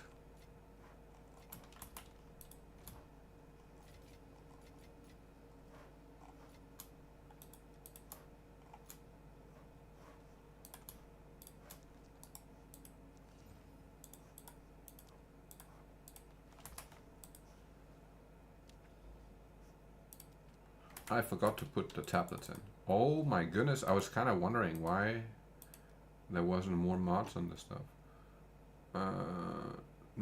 Let's do Delirium.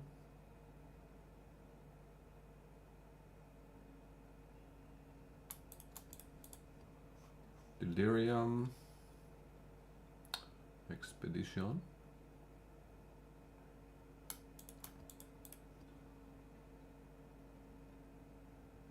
We want... We'll take magic monsters and shrines. No, we'll take shrines and... yeah. Shrines and quantity.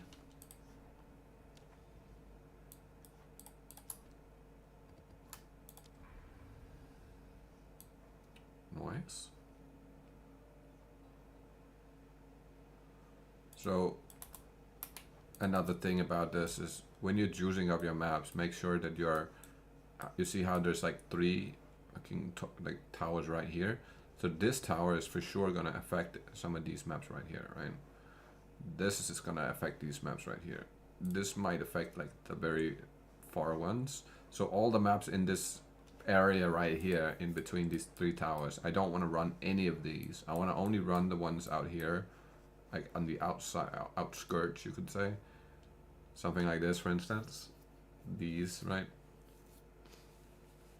Because otherwise, I'm basically screwing myself and my the odds for me juicing this even more to become like really crazy. You kind of want them to look something like, not this, something like that, right? Like this is a fairly juiced map, and that's before we put the map in with all the map mods. So you add like a bunch of map mods on top of this, and now you're really like gonna see the loot go crazy. Do the hive.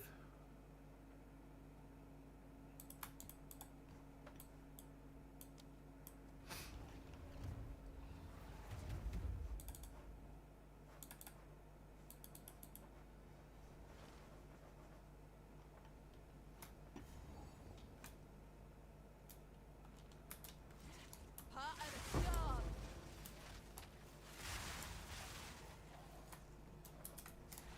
Come on. Hold on. That was almost a challenge.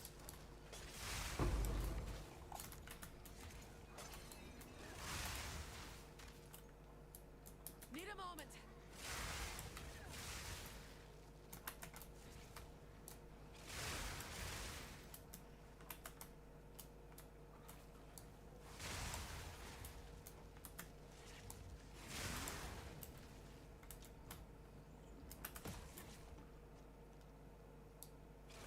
Hell yeah. Okay. We're running out. Need more time.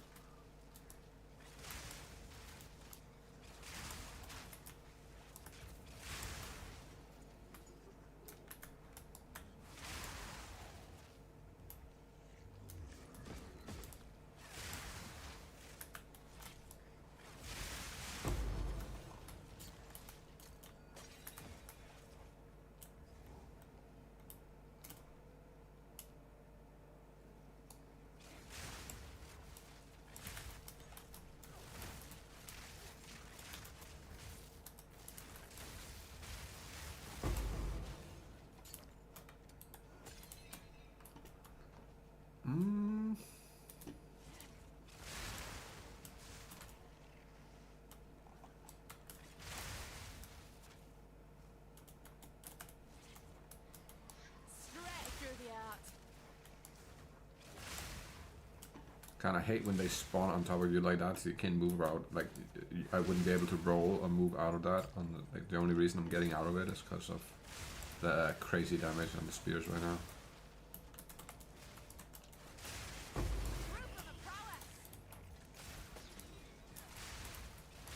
Otherwise they would just stun me and then I would not be able to do anything.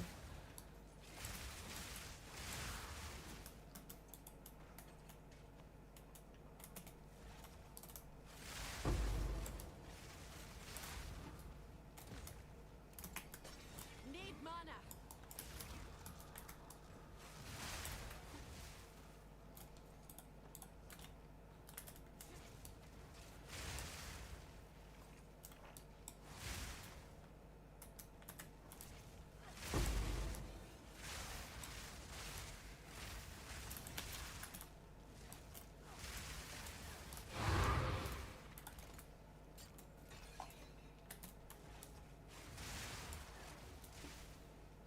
I need a moment to prepare.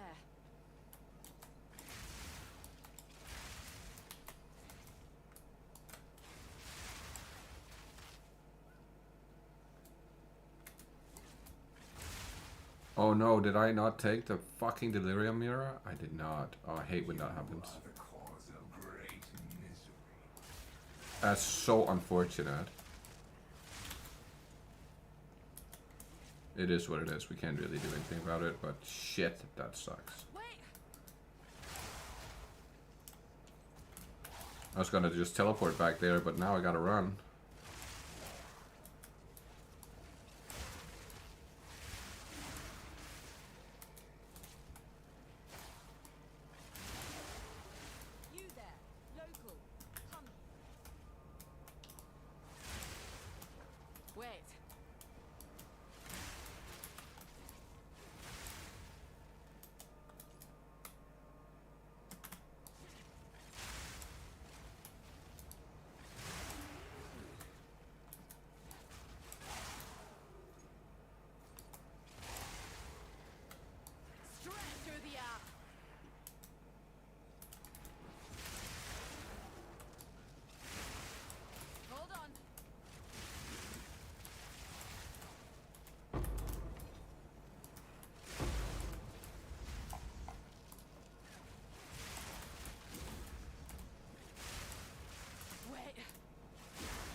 Pretty lucky we had the breach up there to basically buff the amount of kills we're getting.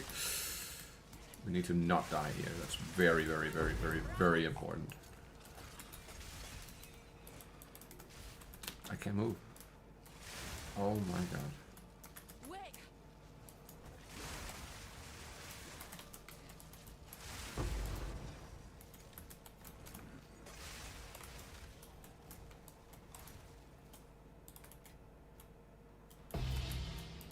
37.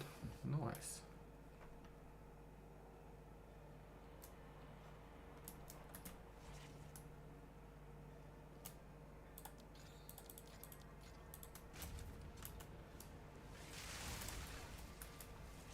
Come on.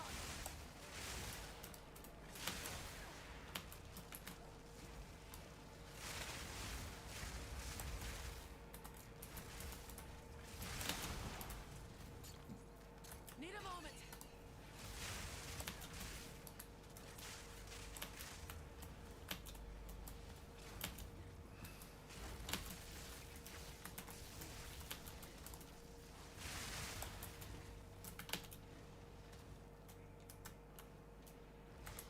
Time to reap the rewards. Oh my god.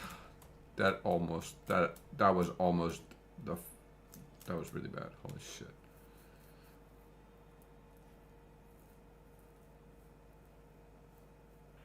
Nah.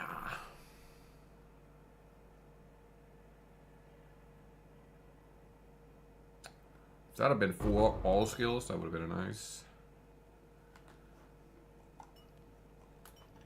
Okay. Not really that much. Okay drop, but nothing crazy.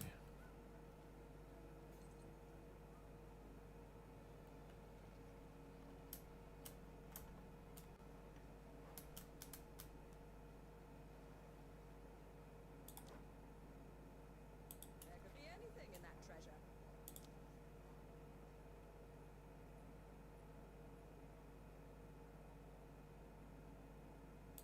Never against treasure.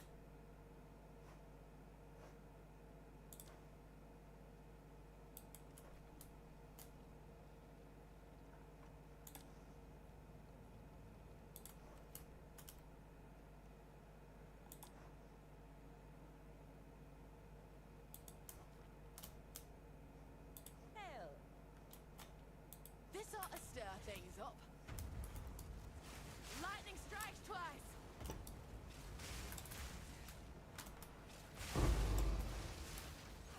Need a moment.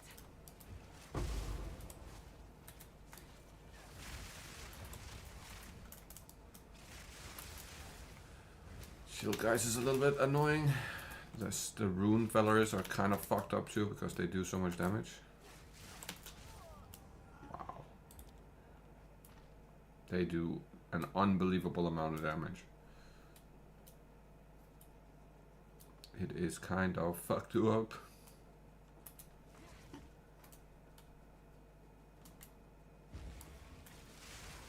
I need more time. Now for the rewards.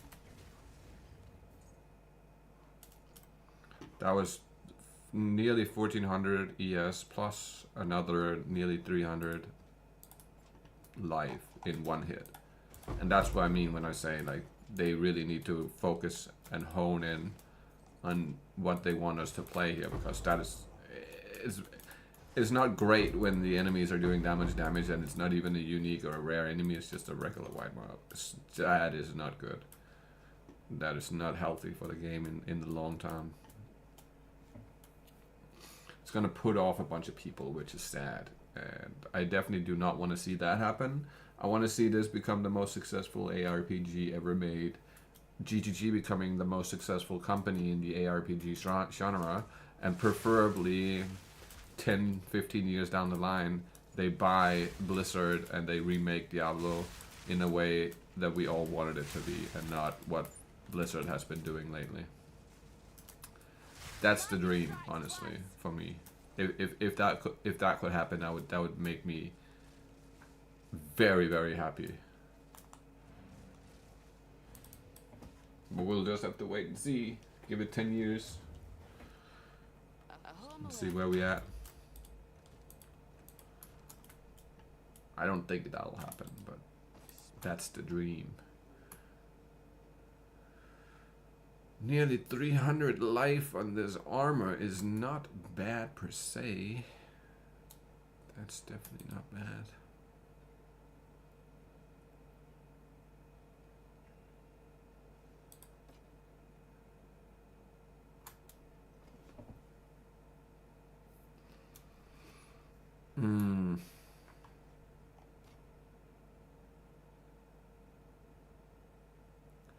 I have to save that. Fuck.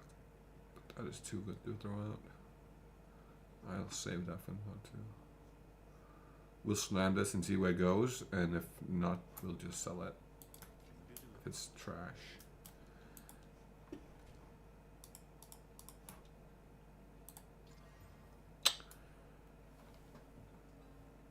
Yo, that is kinda good. That is horrible. Why would you put a T2 life on there? No way.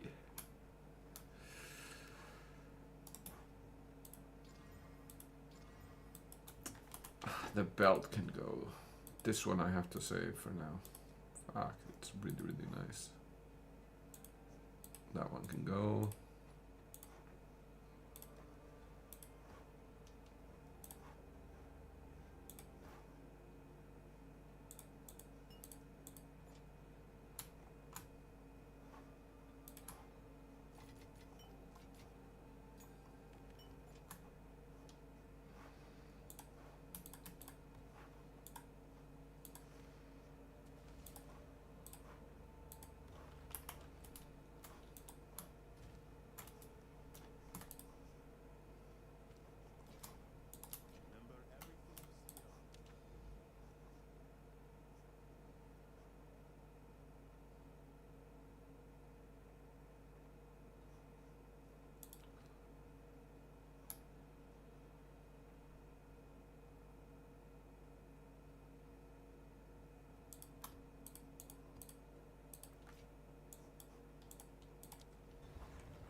Try to not die this time. That would be very, very preferred. I feel like I'm losing more XP than I'm gaining. It's not great. Back to 63%. I feel like I was at 80% earlier today. Everyone you trust has been replaced by illusion. Straight through the arm. Catch you.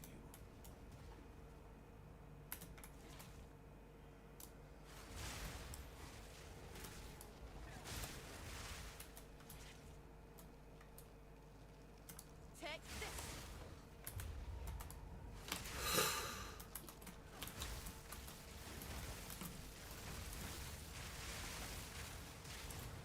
That that was such an instant spawn on him. Holy shit. He spawned literally right next to me. Could not have been any more close by. Holy shit. Good thing we got decent damage. Otherwise that would have been a real big issue. Need a moment.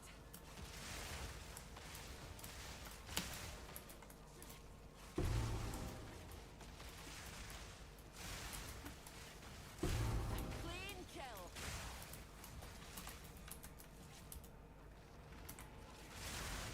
Need more time.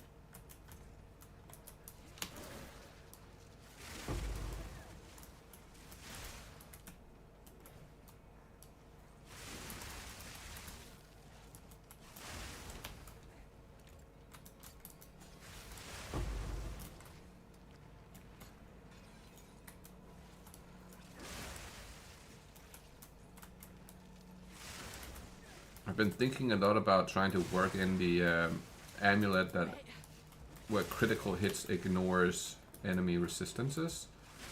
So that is kind of nice for this specific build at least.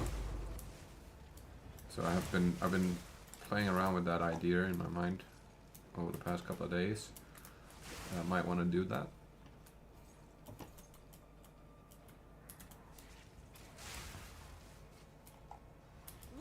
I'll have to try it out real quick to see if it's actually worth it or not.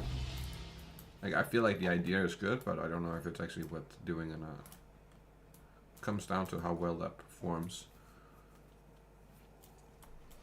But I think I have to swap my spear to the other spear I was talking about before, in order for that to really be effective. But then I do think it's gonna be really effective, because then my crit chance will go up by quite a bit. It's at like 60% right now, so it's not crazy or anything. It's definitely not like my blood mage last, or it's still, my blood mage is still 100% crit. A clean kill.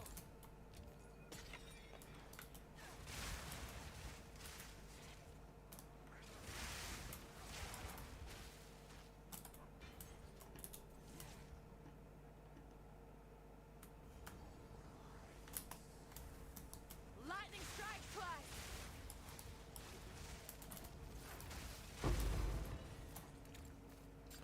I was kind of under the impression though that what they were gonna do in terms of like when they were nerfing stuff and fixing stuff or changing stuff, that they would only change certain things for the like next time they drops that item, and you would keep the legacy items and the legacy bills as they were, and you would be able to go back and like kind of like, oh shit, this is what we used to have, look how crazy that is. But it's not quite like that, which is kind of sad, because that means that you can't even go back on your OG builds and play them kind of like just a little bit to test out some things or try out some things, or just to show people what we had like in the last league. So that part is a little sad. It is what it is though. I won't be super salty about it or anything. It's just, it is. It would have been sick if you could just jump back on your OG legacy character and it would be just like it was when you played it. And you would be able to explain to people, okay, look, this is my 62 million DPS blood mage, and this is how you just one-shot everything in the entirety of the game with one button. That would have been fucking awesome to be able to explain to people, but now you can only explain it. You can't be, well, I can show it because I got videos on it, but not everybody has that.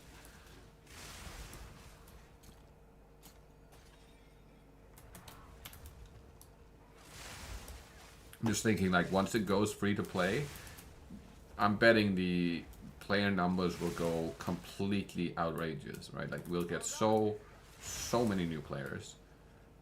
It'll be incredible because there's been so much talk about the game, good and bad, which is no such things as bad promotion, right? Like, if you're talking about something, it's in the eyes of the people.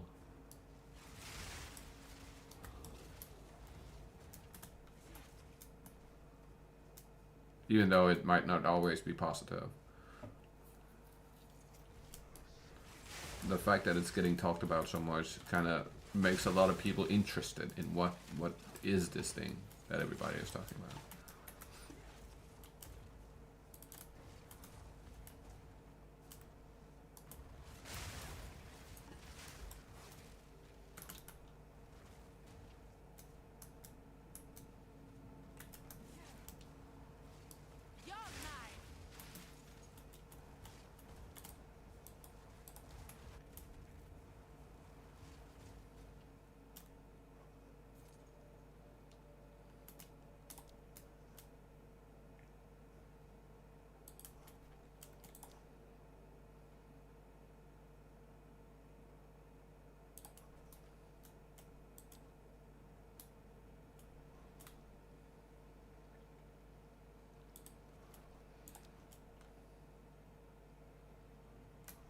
I almost took the cannot be critical hit. Oh my god, that would have been an ender immediately. That would have been it.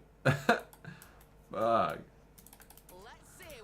Good thing I realized that in the last second before putting that down and just moving on.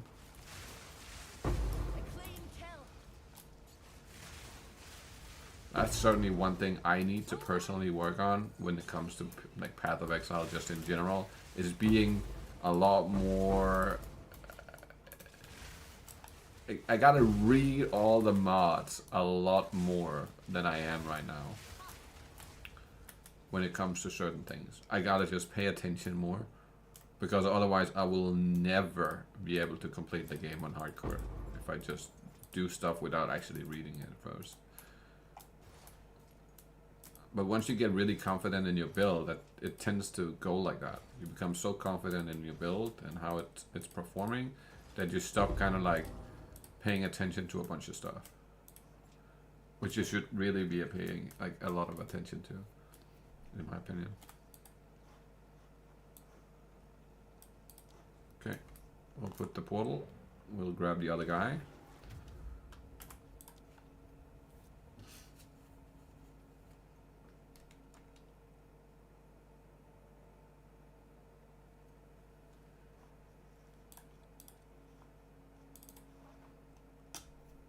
Oh, I wish I could show you guys the fucking...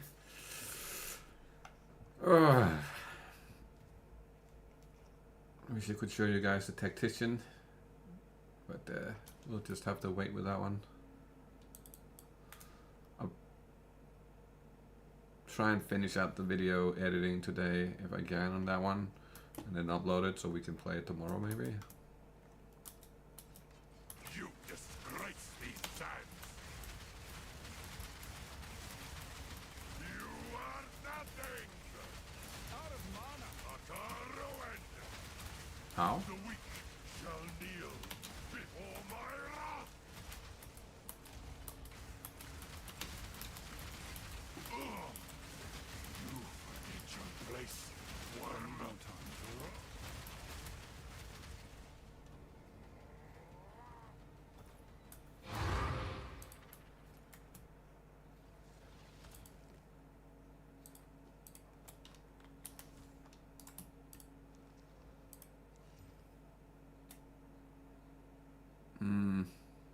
Nah.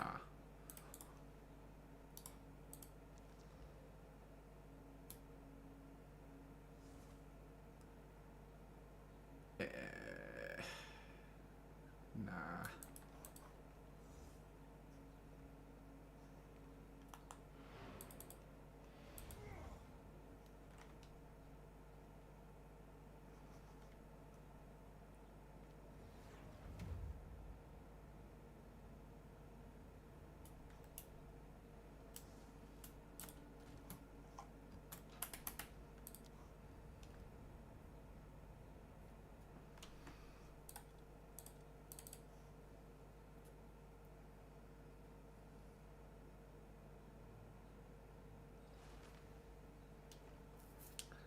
I think I'm gonna do one last map here, and then after that I'm gonna have to go off for today, but as I said, we'll try and be back tomorrow and do a real proper stream tomorrow instead, since I just did not have the time today, man.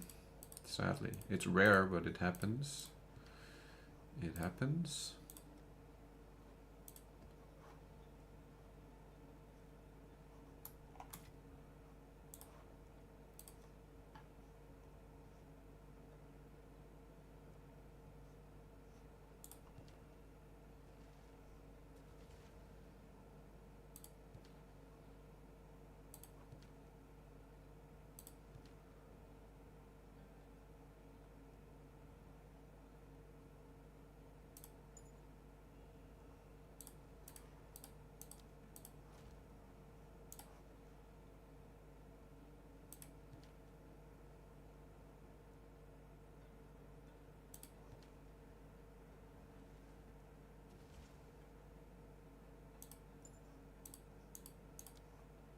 I do need to do my last ascension too. I haven't done that yet either.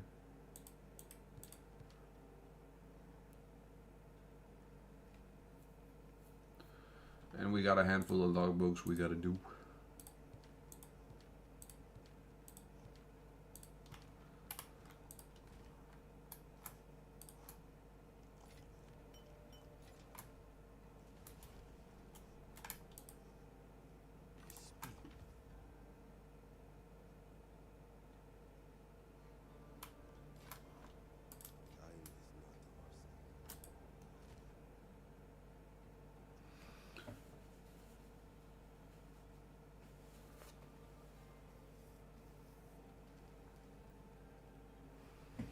I've been thinking a lot about testing out or trying out these boots, but we'll just have to wait a little bit longer till I get everything settled and the resistance side of things to try out what that feels like. But it does seem like a really potentially good situation to be running those.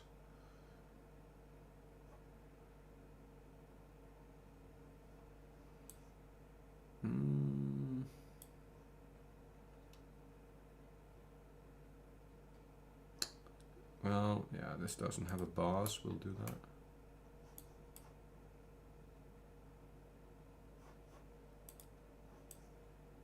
Wait, it doesn't tell you how much XP now? It used to tell you how much XP you would get. Percent hedge. Okay, so it doesn't. Guess that's fair.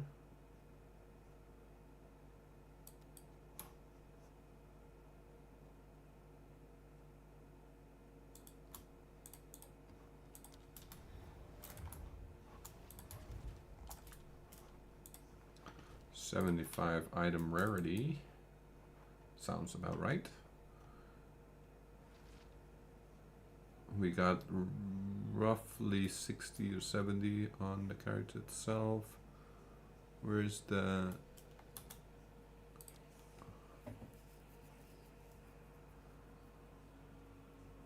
$106 rarity, 17 quant. It's not too bad. So we got roughly a couple of hundred rarity here. Should be a decent map. Lightning strikes twice.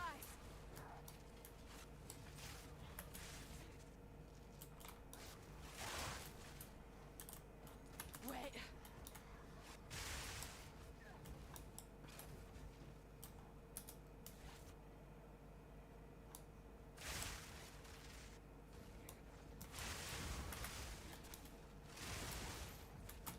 Hold on.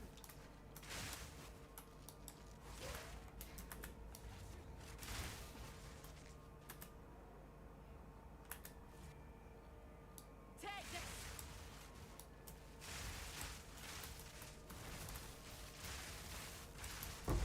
Clean kill.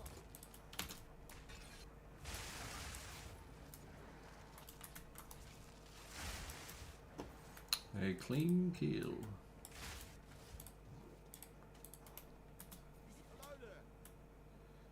Ooh, a rogue expedition. Nice. Need a moment.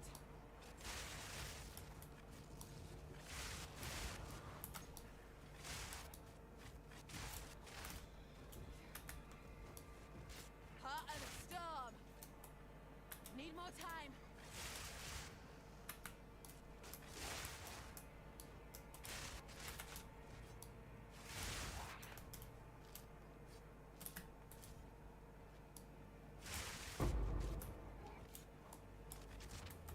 I'll take that.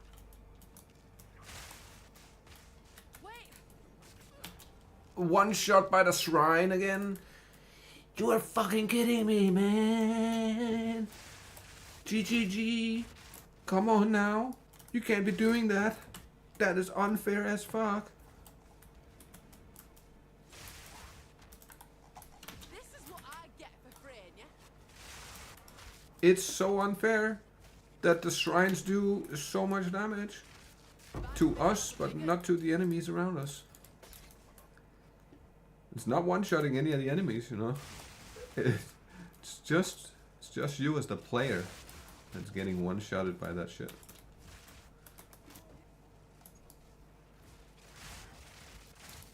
Proof of my prowess. Hold on.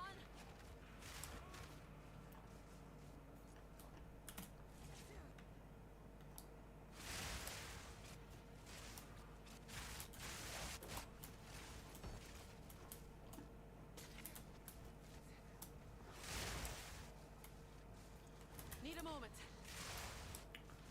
Wow, this has been a really good delirium mirror.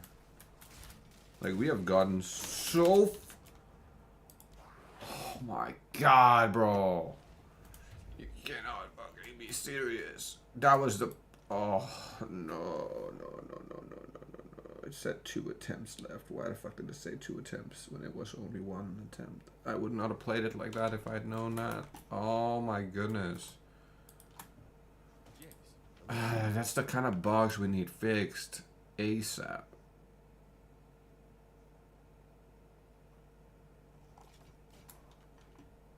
Until next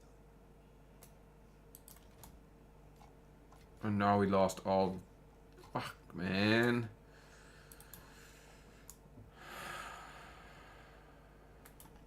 I guess it's a good time to end it because that was a straight fuck up situation. Oh my goodness. Something to waste.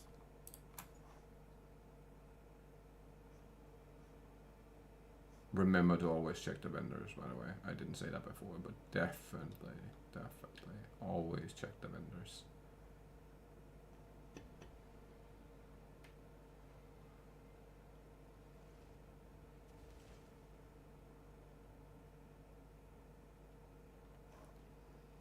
Until next time. Yes?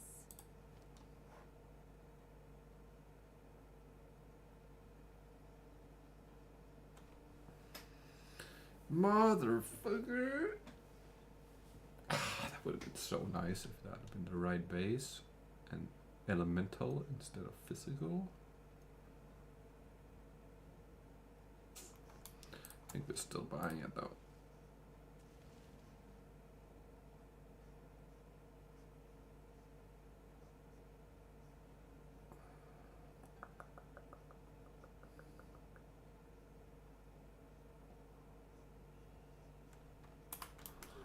Right, nothing really worth talking about there. Come on. Nope. Come on, hit it. Better. Now you just want to hit the physical and then come on.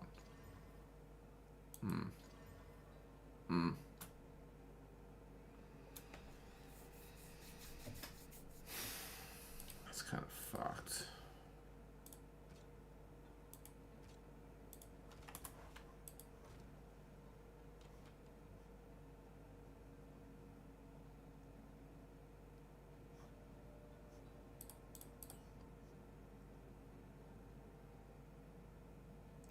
Oh, right, I forgot we lost that to put this on.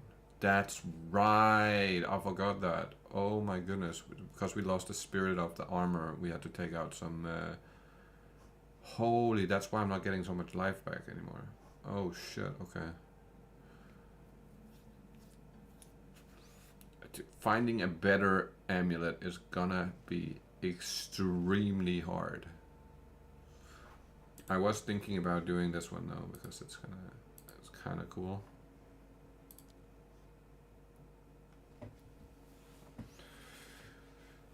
And it does have spirit on it as well.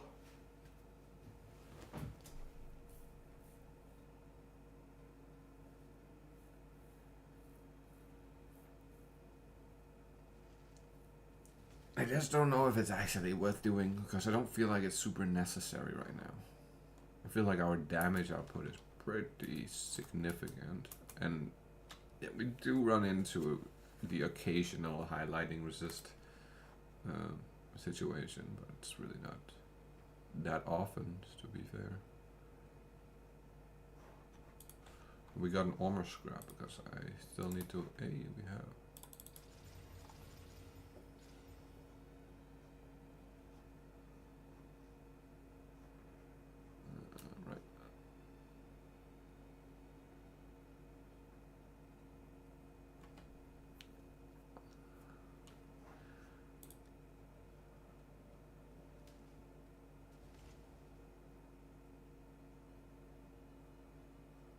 Attack modifiers. I'm pretty sure that is accuracy rating and crit, right? It's definitely accuracy, but didn't change the crit at all. Okay.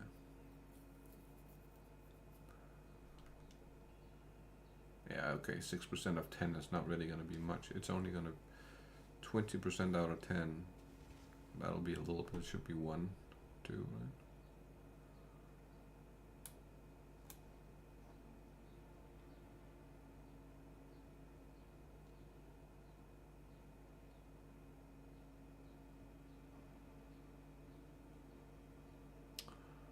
Right, we have that one.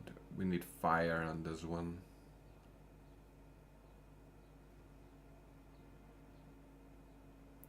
Fire or chaos? Yeah, we certainly need that.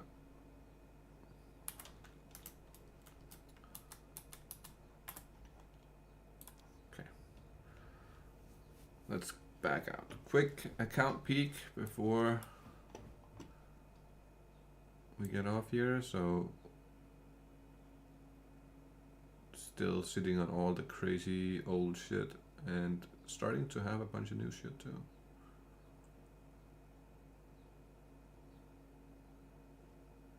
Cannot wait to show this guy off, man. Holy shit, that's gonna be insane.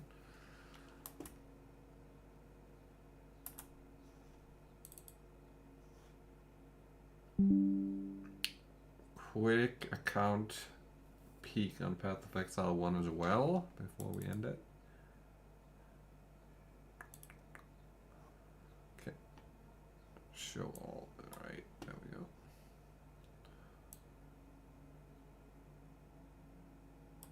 Got it. Yeah, okay. I should actually just double down.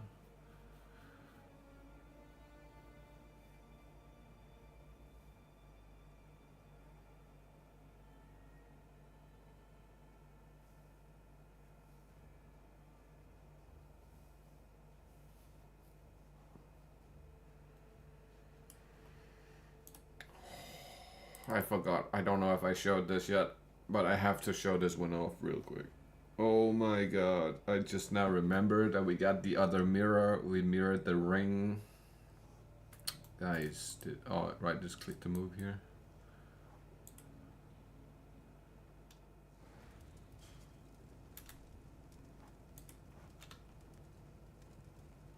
This is before putting on Mage Blood, so when we put on Mage Blood, this is gonna be maxed out. Ring. Oh, look at that fucking baby right there. Oh, wee. That's a pretty baby. And this is now officially our first multi-mirror build. I've made builds worth a mirror or a little bit over a mirror, but this is the first one that has multiple mirrors into it.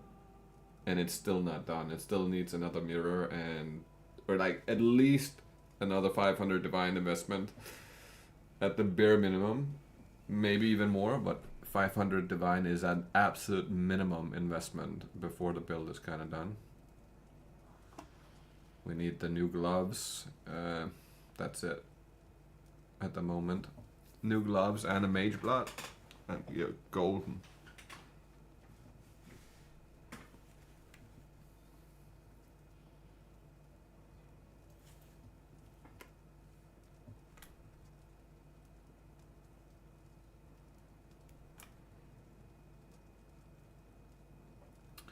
I do wonder if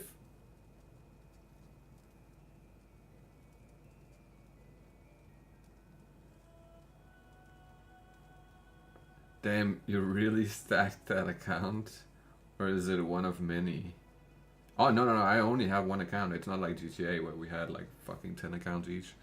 No, it's, and honestly, it's hard to explain what a mirror is, but the most common currency that you trade items for is chaos and divine, right? The chaos are the lower tier currency trades, and divine is the higher tier trades. And the ultimate trades, like the highest of high tier trades you can do, is for the mirrored stuff. And if we go here, currency, mirror of Calandra, and then divine. So one mirror of Calandra is 1,059 divines. And the best of best strategies in the game can maybe give you in the 15 to 25 divine per hour you play. So you would have to play like 20 plus hours to gain a mirror, right? At least. And that's just if you're lucky, because it's all RNG. So if you're not lucky, you can easily play 200 hours and not get get divines or anything. Well, you will get something with a divine, but it'll take you a very, very, very, very long time. But you are right. This is an absolutely ridiculously stacked account with like god tier shit on it, and the highest level you can be in the game is level 100, which it says right here, right? So if you're looking at all my characters, it's like level 100, level 92, level 100, 97, 96, 100, 95. Don't count this one and don't count these two. These two I wouldn't count because it's like outside of the normal type of stuff. And this one is also from... this one is Gauntlet, this one is a miniature league thing, and this one was my first ever character I played. It was solo self-found, I just moved it into standard. Or into trade. And then another level 100 here. And then these are mules. So yeah, it's a pretty stacked account for only having played around a year on it. I literally was asking another guy who's like the biggest streamer on Path of Exile, I would say at least. I asked him for help on this character, right? And so he had a build guide for this character and he had a build guide for this character. And when he asked me to like send him a link to my account. And wait a second, let me just open that up here.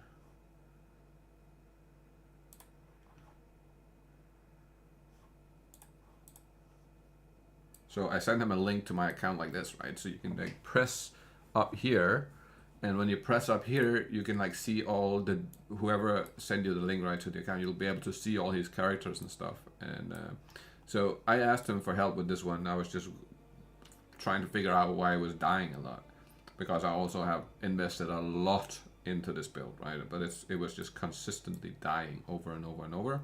So I asked him for help because I was thinking he'll look at this character knowing everything within the game, and then he'll immediately be able to point out something that's wrong. And he was. But the funniest part was when he saw the account, he was like, wait a second, he clicked this one and he looked at the helmet, the shield and the armor. I was like, God damn, okay. And he pressed this one, and it's like he saw the mage blood, and he saw like, and he was like, bro, where do you get your items? Because you do not RMT, like real money trading in this game, because that is frowned upon and it's against the terms of service. And I hate people who do that shit, right? I hate people who just buy their way to the top like Elon Musk, right? I fucking, this guy, this is so disgusting, I hate it. And when he saw this, like the fucking gear, he's like, God damn, this is nearly unattainable gear. But you gotta remember how much time I put into it too. And how lucky I've been on top of that. I traded for like fuck tons of things. I was really lucky on stuff like Awakened Gems and other things where I just found like 100 divines worth of fucking shit in like one quick go like that. And I put 2,500 hours into playing this account, right? It's actually 2,800, sorry. So there's 2,800 hours into these characters, and that's why it looks so crazy. But when you're thinking about it, and you see that he can see like how many posts I have and which day I joined the game, right? So he's looking at that and being like, what the fuck, bro? This is like, he's been like, it's been 1 year. How the fuck? Like, a new player normally doesn't have this type of fucking gear or these type of like characters, but it's only because I was looking into the game before playing it for like a year or so. I was just straight up like reading stuff about Path of Exile. I was like watching videos on explaining what the game was about and how certain things and certain mechanics worked and stuff like that, right? I was like watching a bunch of random shit, but I wasn't really attaining, like I wasn't keeping the information in my head. So when I started playing the game, I was stupid noob, right? Like I had no fucking idea what I was doing, but I did it on stream. So it just, like a bunch of people came in the stream, said welcome to the game and stuff, but they all helped out so much. I gotta give a shout out here to Knight, who was in the chat earlier, and Toro.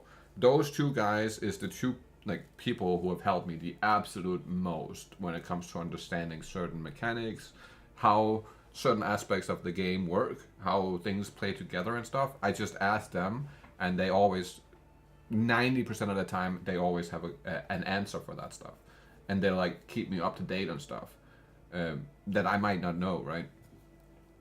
And because of that, and combined with me being just willing to spend a lot of time absorbing knowledge and stuff, it made it to where, yeah, the first playthrough I had was not great by any means, but already on my second playthrough, it was ridiculous the amount of stuff that I kind of learned in that one league, right? Like, so my very first, as I said, my very first one was this one.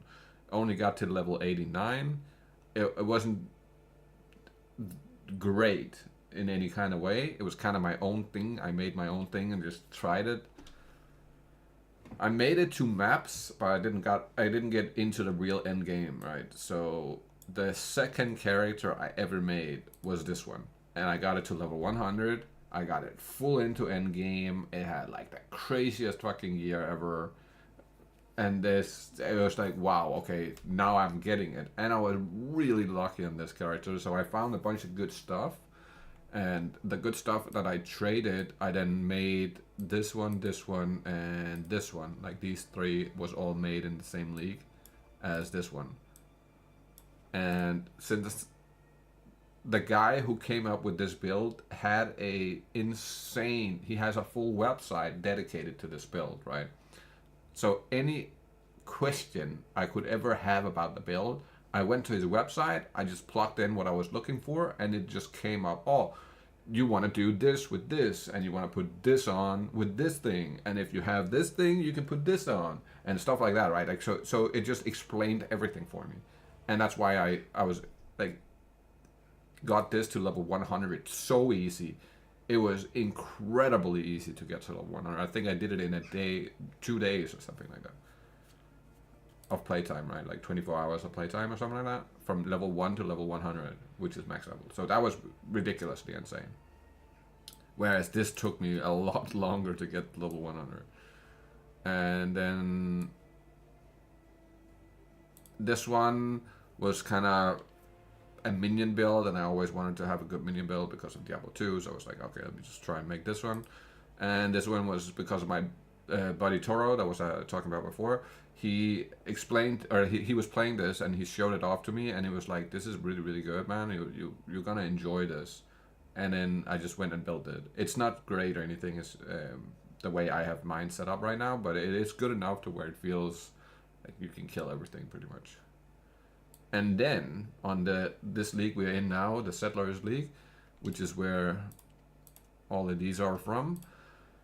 Level 100, and I would have gotten this to level 100 as well if I had the gear. But since the gear was like so expensive, it was really not worth getting it to level 100 until I have the gear. And then this one was from the mid-league update, mini-league thing. And I didn't get that to level 100 either, and it doesn't have good gear or anything. It was just kind of like I wanted to try out the new league, and then it wasn't great, so I just went back to the old one here. But this one and this one has nearly absolutely perfect gear on, and same goes for this one, right? Like, so on this league I went for learning, like, first league was learning the story and like to play through the start of the game. Second league was learning that was learning the end game, right? Like how to kill all the end game bosses, and what's the good strategy to farm, and like all these crazy shit, right? Like I was just focusing in on learning these aspects of the game that I hadn't really picked up on yet. And then this league was all about crafting. It was learning how to craft. It was learning how to gain, like, how to min-max the amount of fucking stuff that we could, that currency that I could get, and then doing the first mirror type trades, right? Like getting my first. Yeah, you were doing some crazy high-end mirror tier shit. Yeah, bro, that was this league, like Settlers League was the first time that I ever got to a point where I was able to make a mirror. I actually multiple, right? But that was like the first time I was able to make a real multi-mirror trade, or like gain an item that would be considered a multi-mirror item, right? The cost of creating that item was like maybe 3 or 4 or 5 or 6 or 10 mirrors, whatever it costs to make. So that was the goal for this league, was to make that. And I had a goal of reaching level 1000 depth with a character that I had crafted myself. We did that on this one. And we had do all the Uber bosses, which I also did this league, and then learning to craft. And I wanted to get the halls of the Grandmasters, which is basically the last thing that I'm missing to do this league. And the whole idea and reason behind building this build was to do that. But as I said, I still need like 500-ish divines at least into it before it's ready. And I need a couple other things that I kind of want to get for it before I feel like I'm fully ready to give it another attempt. I have tried multiple times this league to get a Grandmasters done, but it is...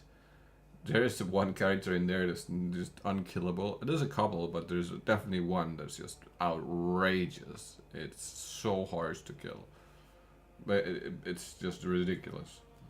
But that's basically because it's all made by players, right? Like it's actual like player characters that you're fighting. So that's why it's like a little bit crazy.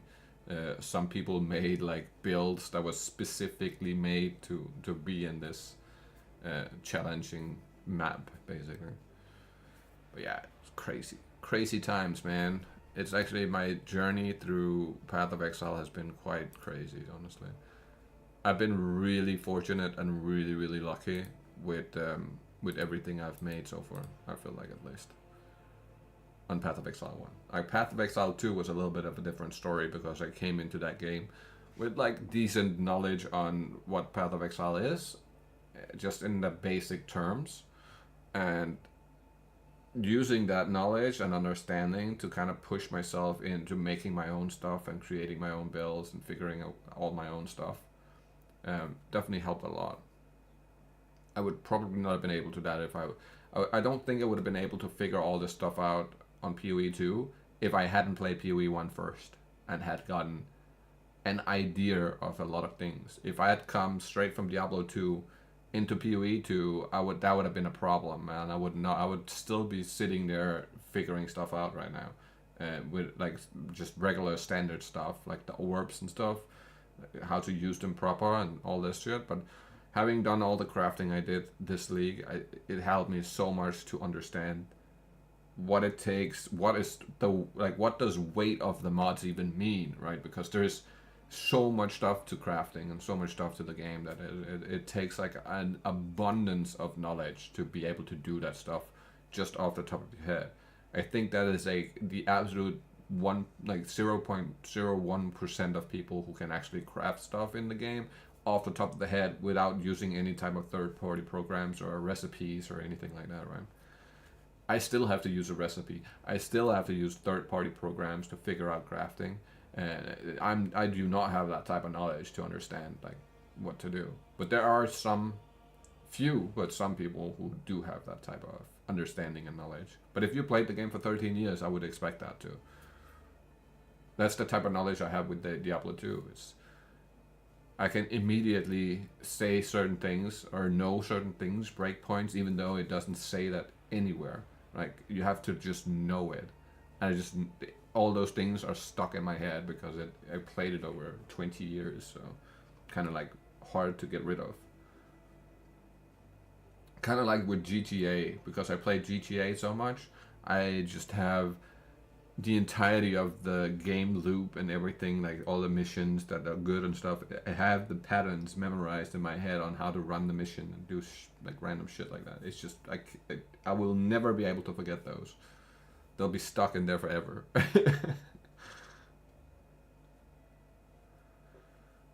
Most people use third-party program tools for crafting. There is no shame in that. If you know what everything does, you ascend to developer godhood like Mark.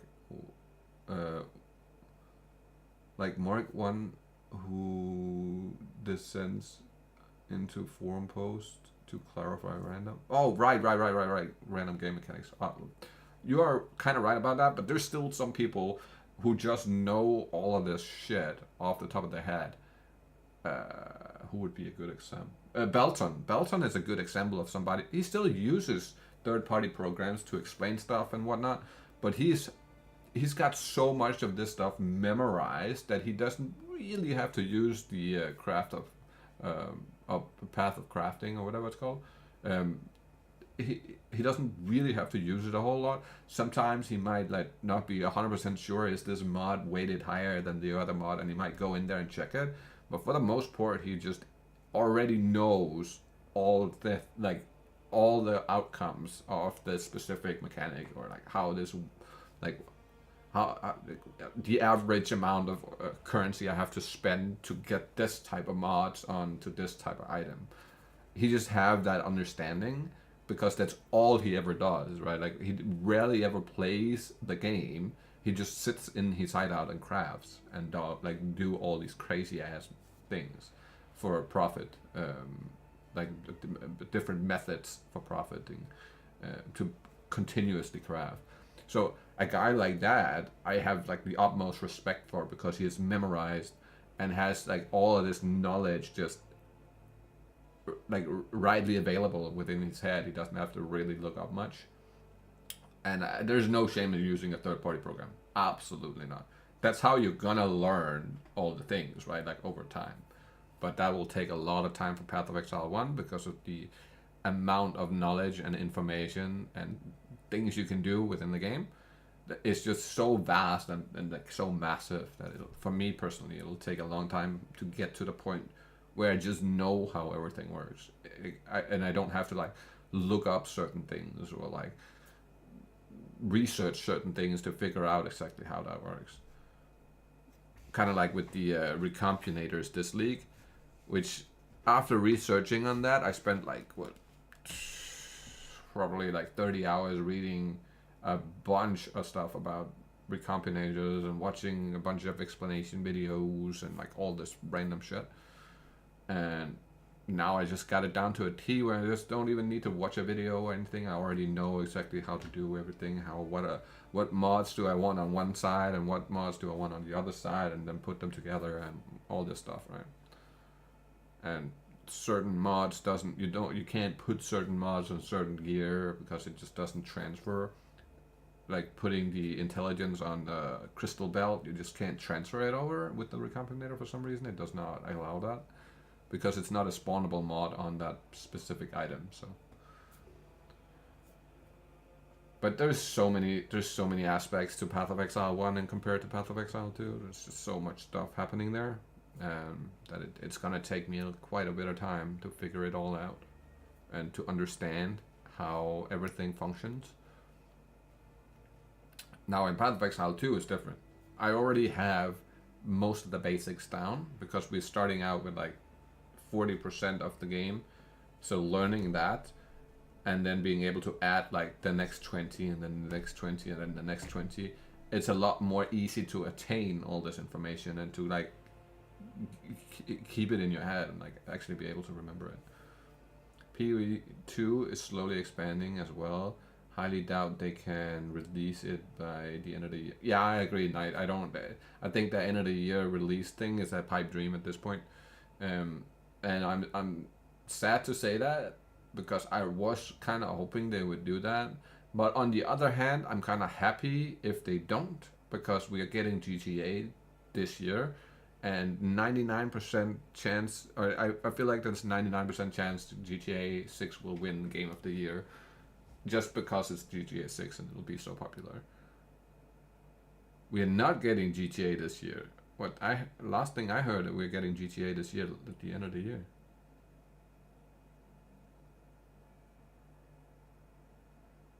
You skipped the funny bit of the 1 year delay. There's not. Are you serious?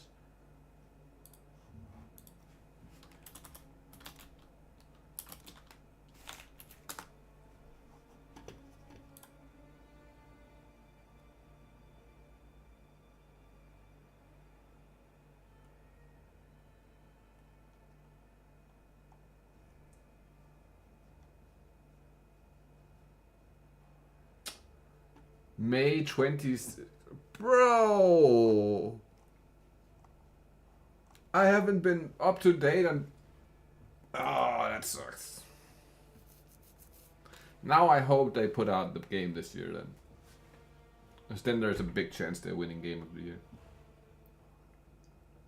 They just won't win Game of the Year if GTA is on the menu, I don't think so. It's Rockstar Newswire. We got the new trailer as compensation. Right, I did see the new trailer. It looks phenomenal. Looks super awesome. I cannot wait to play that game. We used to own GTA 5, me and all the boys. Kind of like we owned Diablo 2. So it's just, I can't wait to get back into that. It's the two games I played the absolute most of. The GTA 6, or GTA in general, and then Diablo, right? There's no comparison to those two games. Well, there is one, but that's not a game for PC or anything.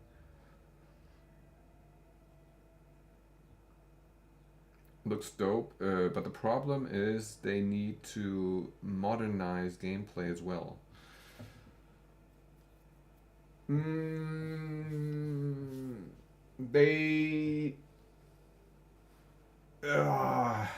How much did you play GTA 5, Night? This was fully pre-rendered trailer, no gameplay shown whatsoever. Right. That is true.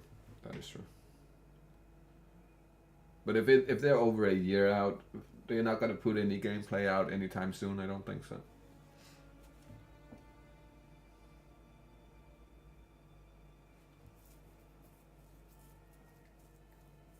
Not more than a year, but like almost a year out from releasing. I don't think they'll put out any gameplay until we're like 3 months out from release, something like that.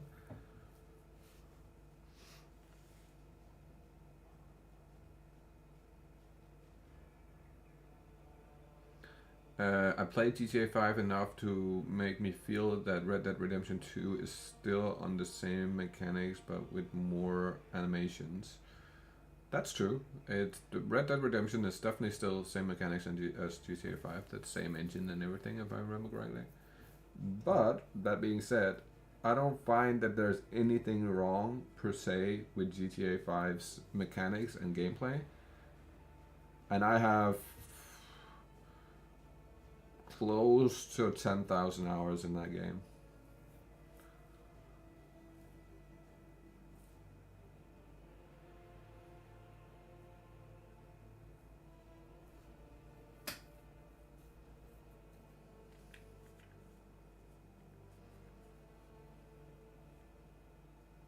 I would say GTA 5 is as close to perfection for that type of game as you can get without with the old gen mechanics, right? Here's the problem. How are you going to make me abandon my online career then?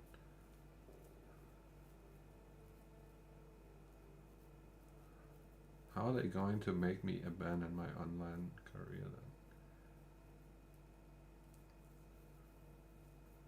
I don't know. So most of the DLCs, the bigger ones that we got for GTA Online, was meant to be story, like single player story mode DLCs, right? But since online got so much more popular than the story mode, they kind of switched lanes a little bit on that, and then instead of putting a bunch of DLCs out that you could play in story mode or in single player, they chose to instead add all of those into the online session of the game and then make it available for free to everybody. Highly doubt any of my things from online will carry over to GTA 6.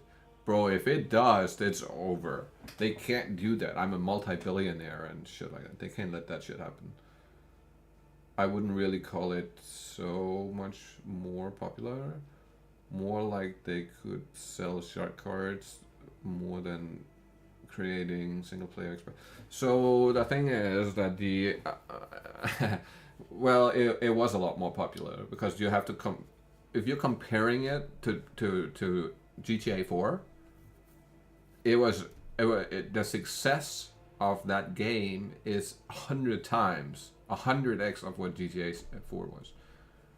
It's 100 times more successful. It's still to this day the most successful entertainment entity that exists in the world. There's not a movie, a series, another game, anything else in the game in the entertainment industry that can even come close to GTA 5. That's how popular it was and still is. The fact that it's still in top 10 most sold games today, and it's 10 years down the line almost, is insane. The fact it's outselling stuff that like new stuff that are coming out that's really popular and it's still outselling that is insane. But I will agree, like the profits from the shortcuts and stuff was what really pushed it over the edge to where they did not want to do any single player stuff at all. But I don't know how much of online you play, but there is basically a storyline happening online, as in kind of same idea as in story, like in single player. You're just able to party up with people and play with other people.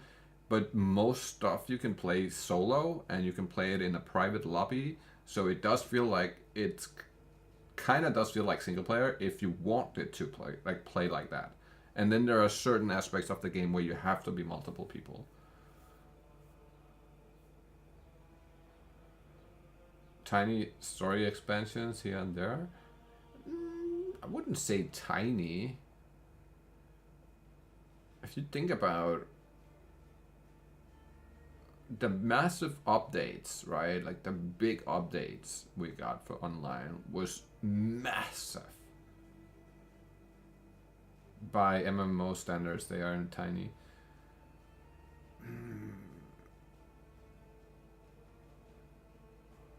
I don't know if I totally agree with that. For free, first and foremost, for free, I feel like it's the Settlers League type of size when it comes to the updates. When we're talking about like the facility update with the Doomsday heist, or like the apartment updates with the heists, or like the U-boat with the heists, or like the business update where you're getting all the different businesses you could own. If we talk about the biker gang update, or like the CEO update, or like what's another massive update we got that was crazy? Oh, the casino, the freaking what's it called? Arcade,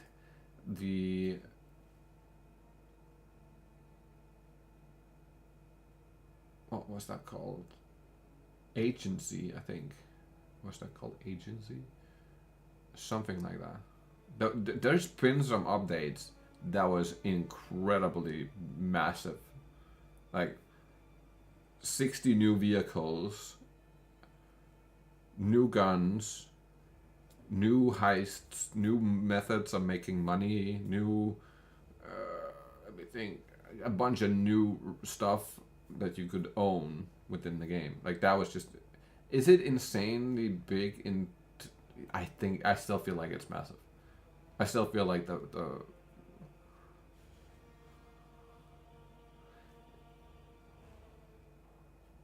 I don't know if it is an MMO, right? Like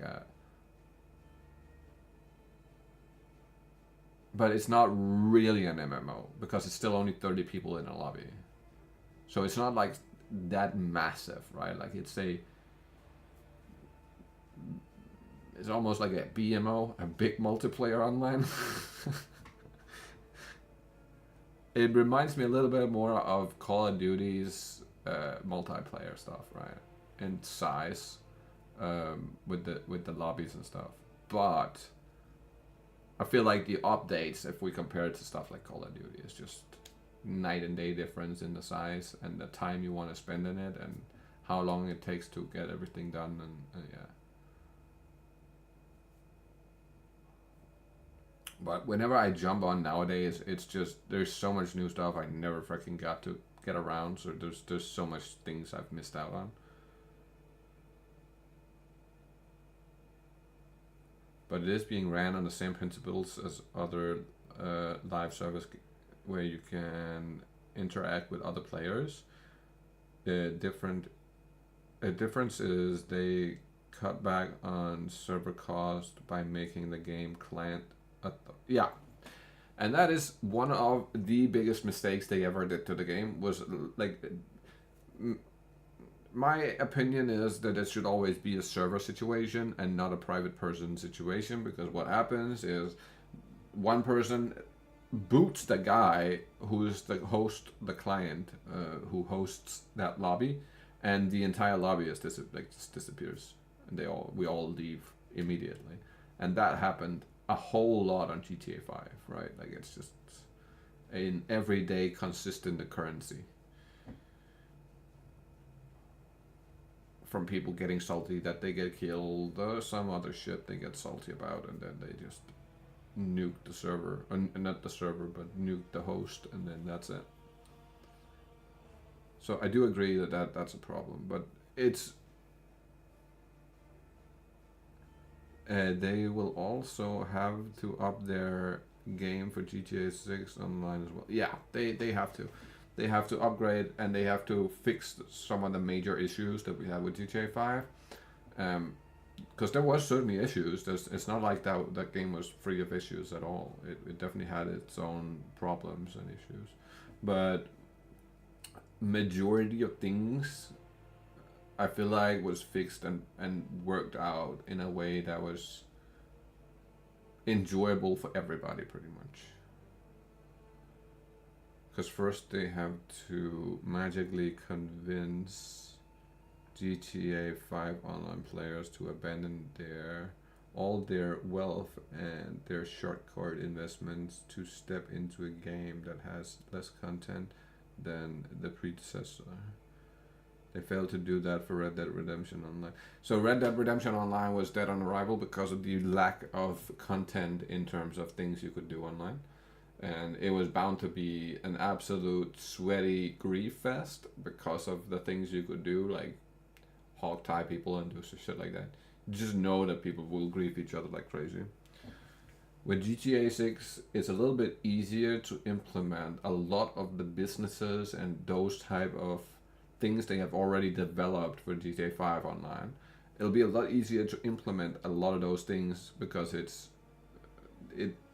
it would exist in that universe regardlessly if it's GTA 5 or GTA 6. Whereas their GTA 6 or 5 stuff can't really exist in Red Dead Redemption. You can't have car dealers.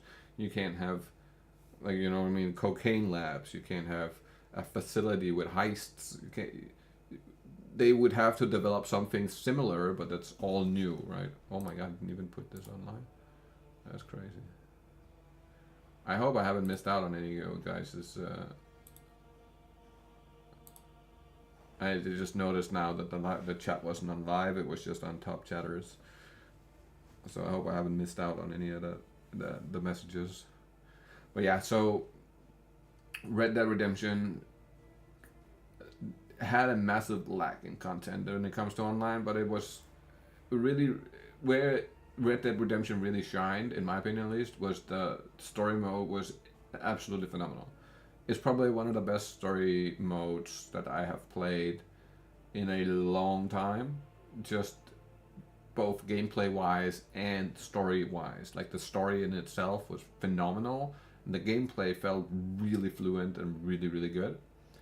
And I played roughly 10-15 hours online before I got so bored of it that I just never played it again. So that was just nothing to do, right? Like, there was really nothing to do. You could go hunting, which I had already done a bunch of in the story mode. You could go get some gold and stuff like that, but there was really nothing to do other than to grief each other and just be a dickhead.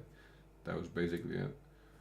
And I have just lived with that in GTA 5, so I wasn't about to do that again on GTA on Red Dead Redemption without having like all of the abilities that we have in GTA 5, right? So for me, it just ended very, very quickly, and I think a lot of people share that same opinion, and they share the feeling on that.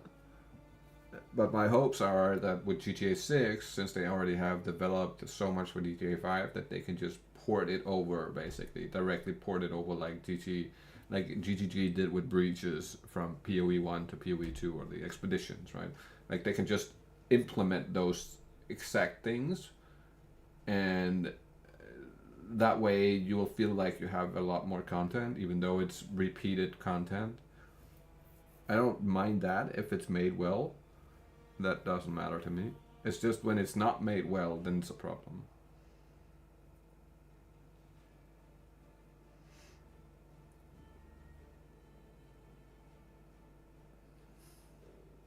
We'll see if they do that. I believe they will. I definitely believe they will. I don't think they'll create some of these intricate heists and like have all these crazy fucking ideas that they made and not take a lot of it and just kind of like change some stuff around, mix up some stuff like GTD did with. Now Delirium drops you the oils from what was it called again? Well, I was about to say Breach. It's not Breach and it's not Harvest. It's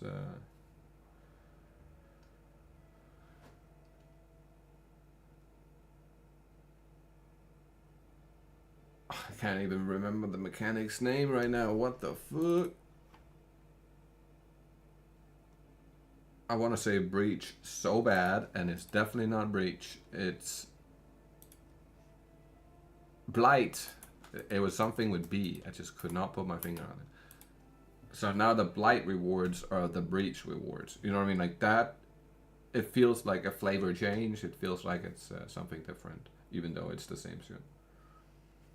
I don't have high hopes after how Red Dead Redemption 2 Online was handled and straight up failed. Original GTA collection remastered that somehow looked and ran worse than the fan made ones. They especially yeah, so fucking hell, bro, you're so right about the GTA collection thing. The remaster shit was made by a completely third party developers, whatever the fuck. They were meant to do something and they never really did anything to that. Like that was just painfully bad. And for Red Dead Redemption Online, I think the problem with that was they saw that there was no massive sales in terms of the shark card situation and stuff like that. And without having those aspects, like without having like a massive income, I think they abandoned it because they did not get a passive income on it immediately. Then they were like, yo, this is a failure. People are not super satisfied with this, and we can spend a bunch of developer time and a bunch of stuff, like a bunch of time to do what, like, what's a good example? Like Lot of the Fallen 2 was a trash game on arrival. It was so bad, it was horrible. And now, a year down the line, they have fixed every problem that people have with it. They've changed everything around, and the game has all of a sudden gone from being like downvoted completely and everybody talking shit on it to be a game that everybody is praising and saying like this is the most like one of the most amazing things ever. And the reasoning for that happening is because they were willing to tough it out for a year and keep updating and keep changing and keep renewing stuff and fixing stuff that players wanted it. And Red Dead Redemption Online never did that. They didn't take that 1 year to 2 years to just completely hone in and focus on creating and crafting a massive online society that people were happy with. And I think that's really what fucked them over, is they would, maybe it was an investor call, maybe it was the CEO that made that call, I don't know. Like, it was just a bad call in the end. Because they could certainly have captured a massive amount of people in the online session of Red Dead Redemption if they kept updating and changing everything that people was asking for. But they never did that, so that kind of ended the whole situation immediately. Also, a mere PC port of Red Dead Redemption 1 sold for €50. No remaster or anything, just a simple port. Right. True, but Red Dead Redemption 1 is an absolutely phenomenal game. It is 10 out of 10. Like, it's so good for its age and everything. You can play that today and it won't feel dated. It'll still feel like it's really, really, really good. So I would say that there's a pretty good chance that if they stick with GTA 6, which I think they have to, I think they put all eggs in one basket here because of how much investment there's been into developing the game and how, like, they aren't really making that much money off of the previous games they put out, right? So they have to rely on GTA 5 to keep the doors open, technically, right? Well, they don't have to rely on it like that, but that is a majority of their income, right? So to ensure that continues throughout the next generation or two, they have to kind of like just hone in and focus all energy on GTA 6. And since, like, in the end, when if we can't really compare RDR and GTA 6 because it's comparing apples to oranges, there was never as big of a fan base for Red Dead Redemption as there was for GTA. The GTA fan base is 10 times as big as the Red Dead Redemption fan base is. But that doesn't mean that you couldn't have captured a bunch of people and put them into Red Dead Redemption as well. They definitely could if they'd done it right, but they just chose not to. But on the GTA 6 side of things, they have to focus on that. They have to put all their effort into it because of how big GTA 5 is. So if they want to create something that's multi-generational like GTA 5, then they have to kind of like, like develop it proper and have all the right amount of content in there to make people feel like there's a bunch of shit to do. And they have to keep up with the 3 to 6 months update release where they just put out a massive DLC for free. They have to do all these things no, they have to. There's no unless. They just simply have to do that. Otherwise, they will not be able. They will never get back to the same level GTA 5 is at. But it's gonna be hard. It's gonna be a long road, and it's gonna be a lot of fucking effort put into it if they want to get it there, because of how good GTA 5 actually is. Especially when you put enough time into it and you're like a multi-billionaire and you can do whatever you fucking want in the game, that is when it becomes insane how much there's actually in the game and how much you can do and own and like all kinds of shit. I have like 1,500 fucking cars on across 2 accounts, right? Which is insane. It's absolutely insane.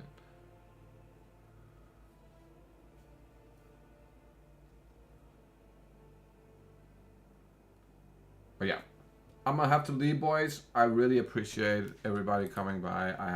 It was an awesome stream, but I'm sad it was so short, and it is what it is. We'll pick it up tomorrow, because I promise I'll do a proper stream tomorrow. I simply just didn't have the time today.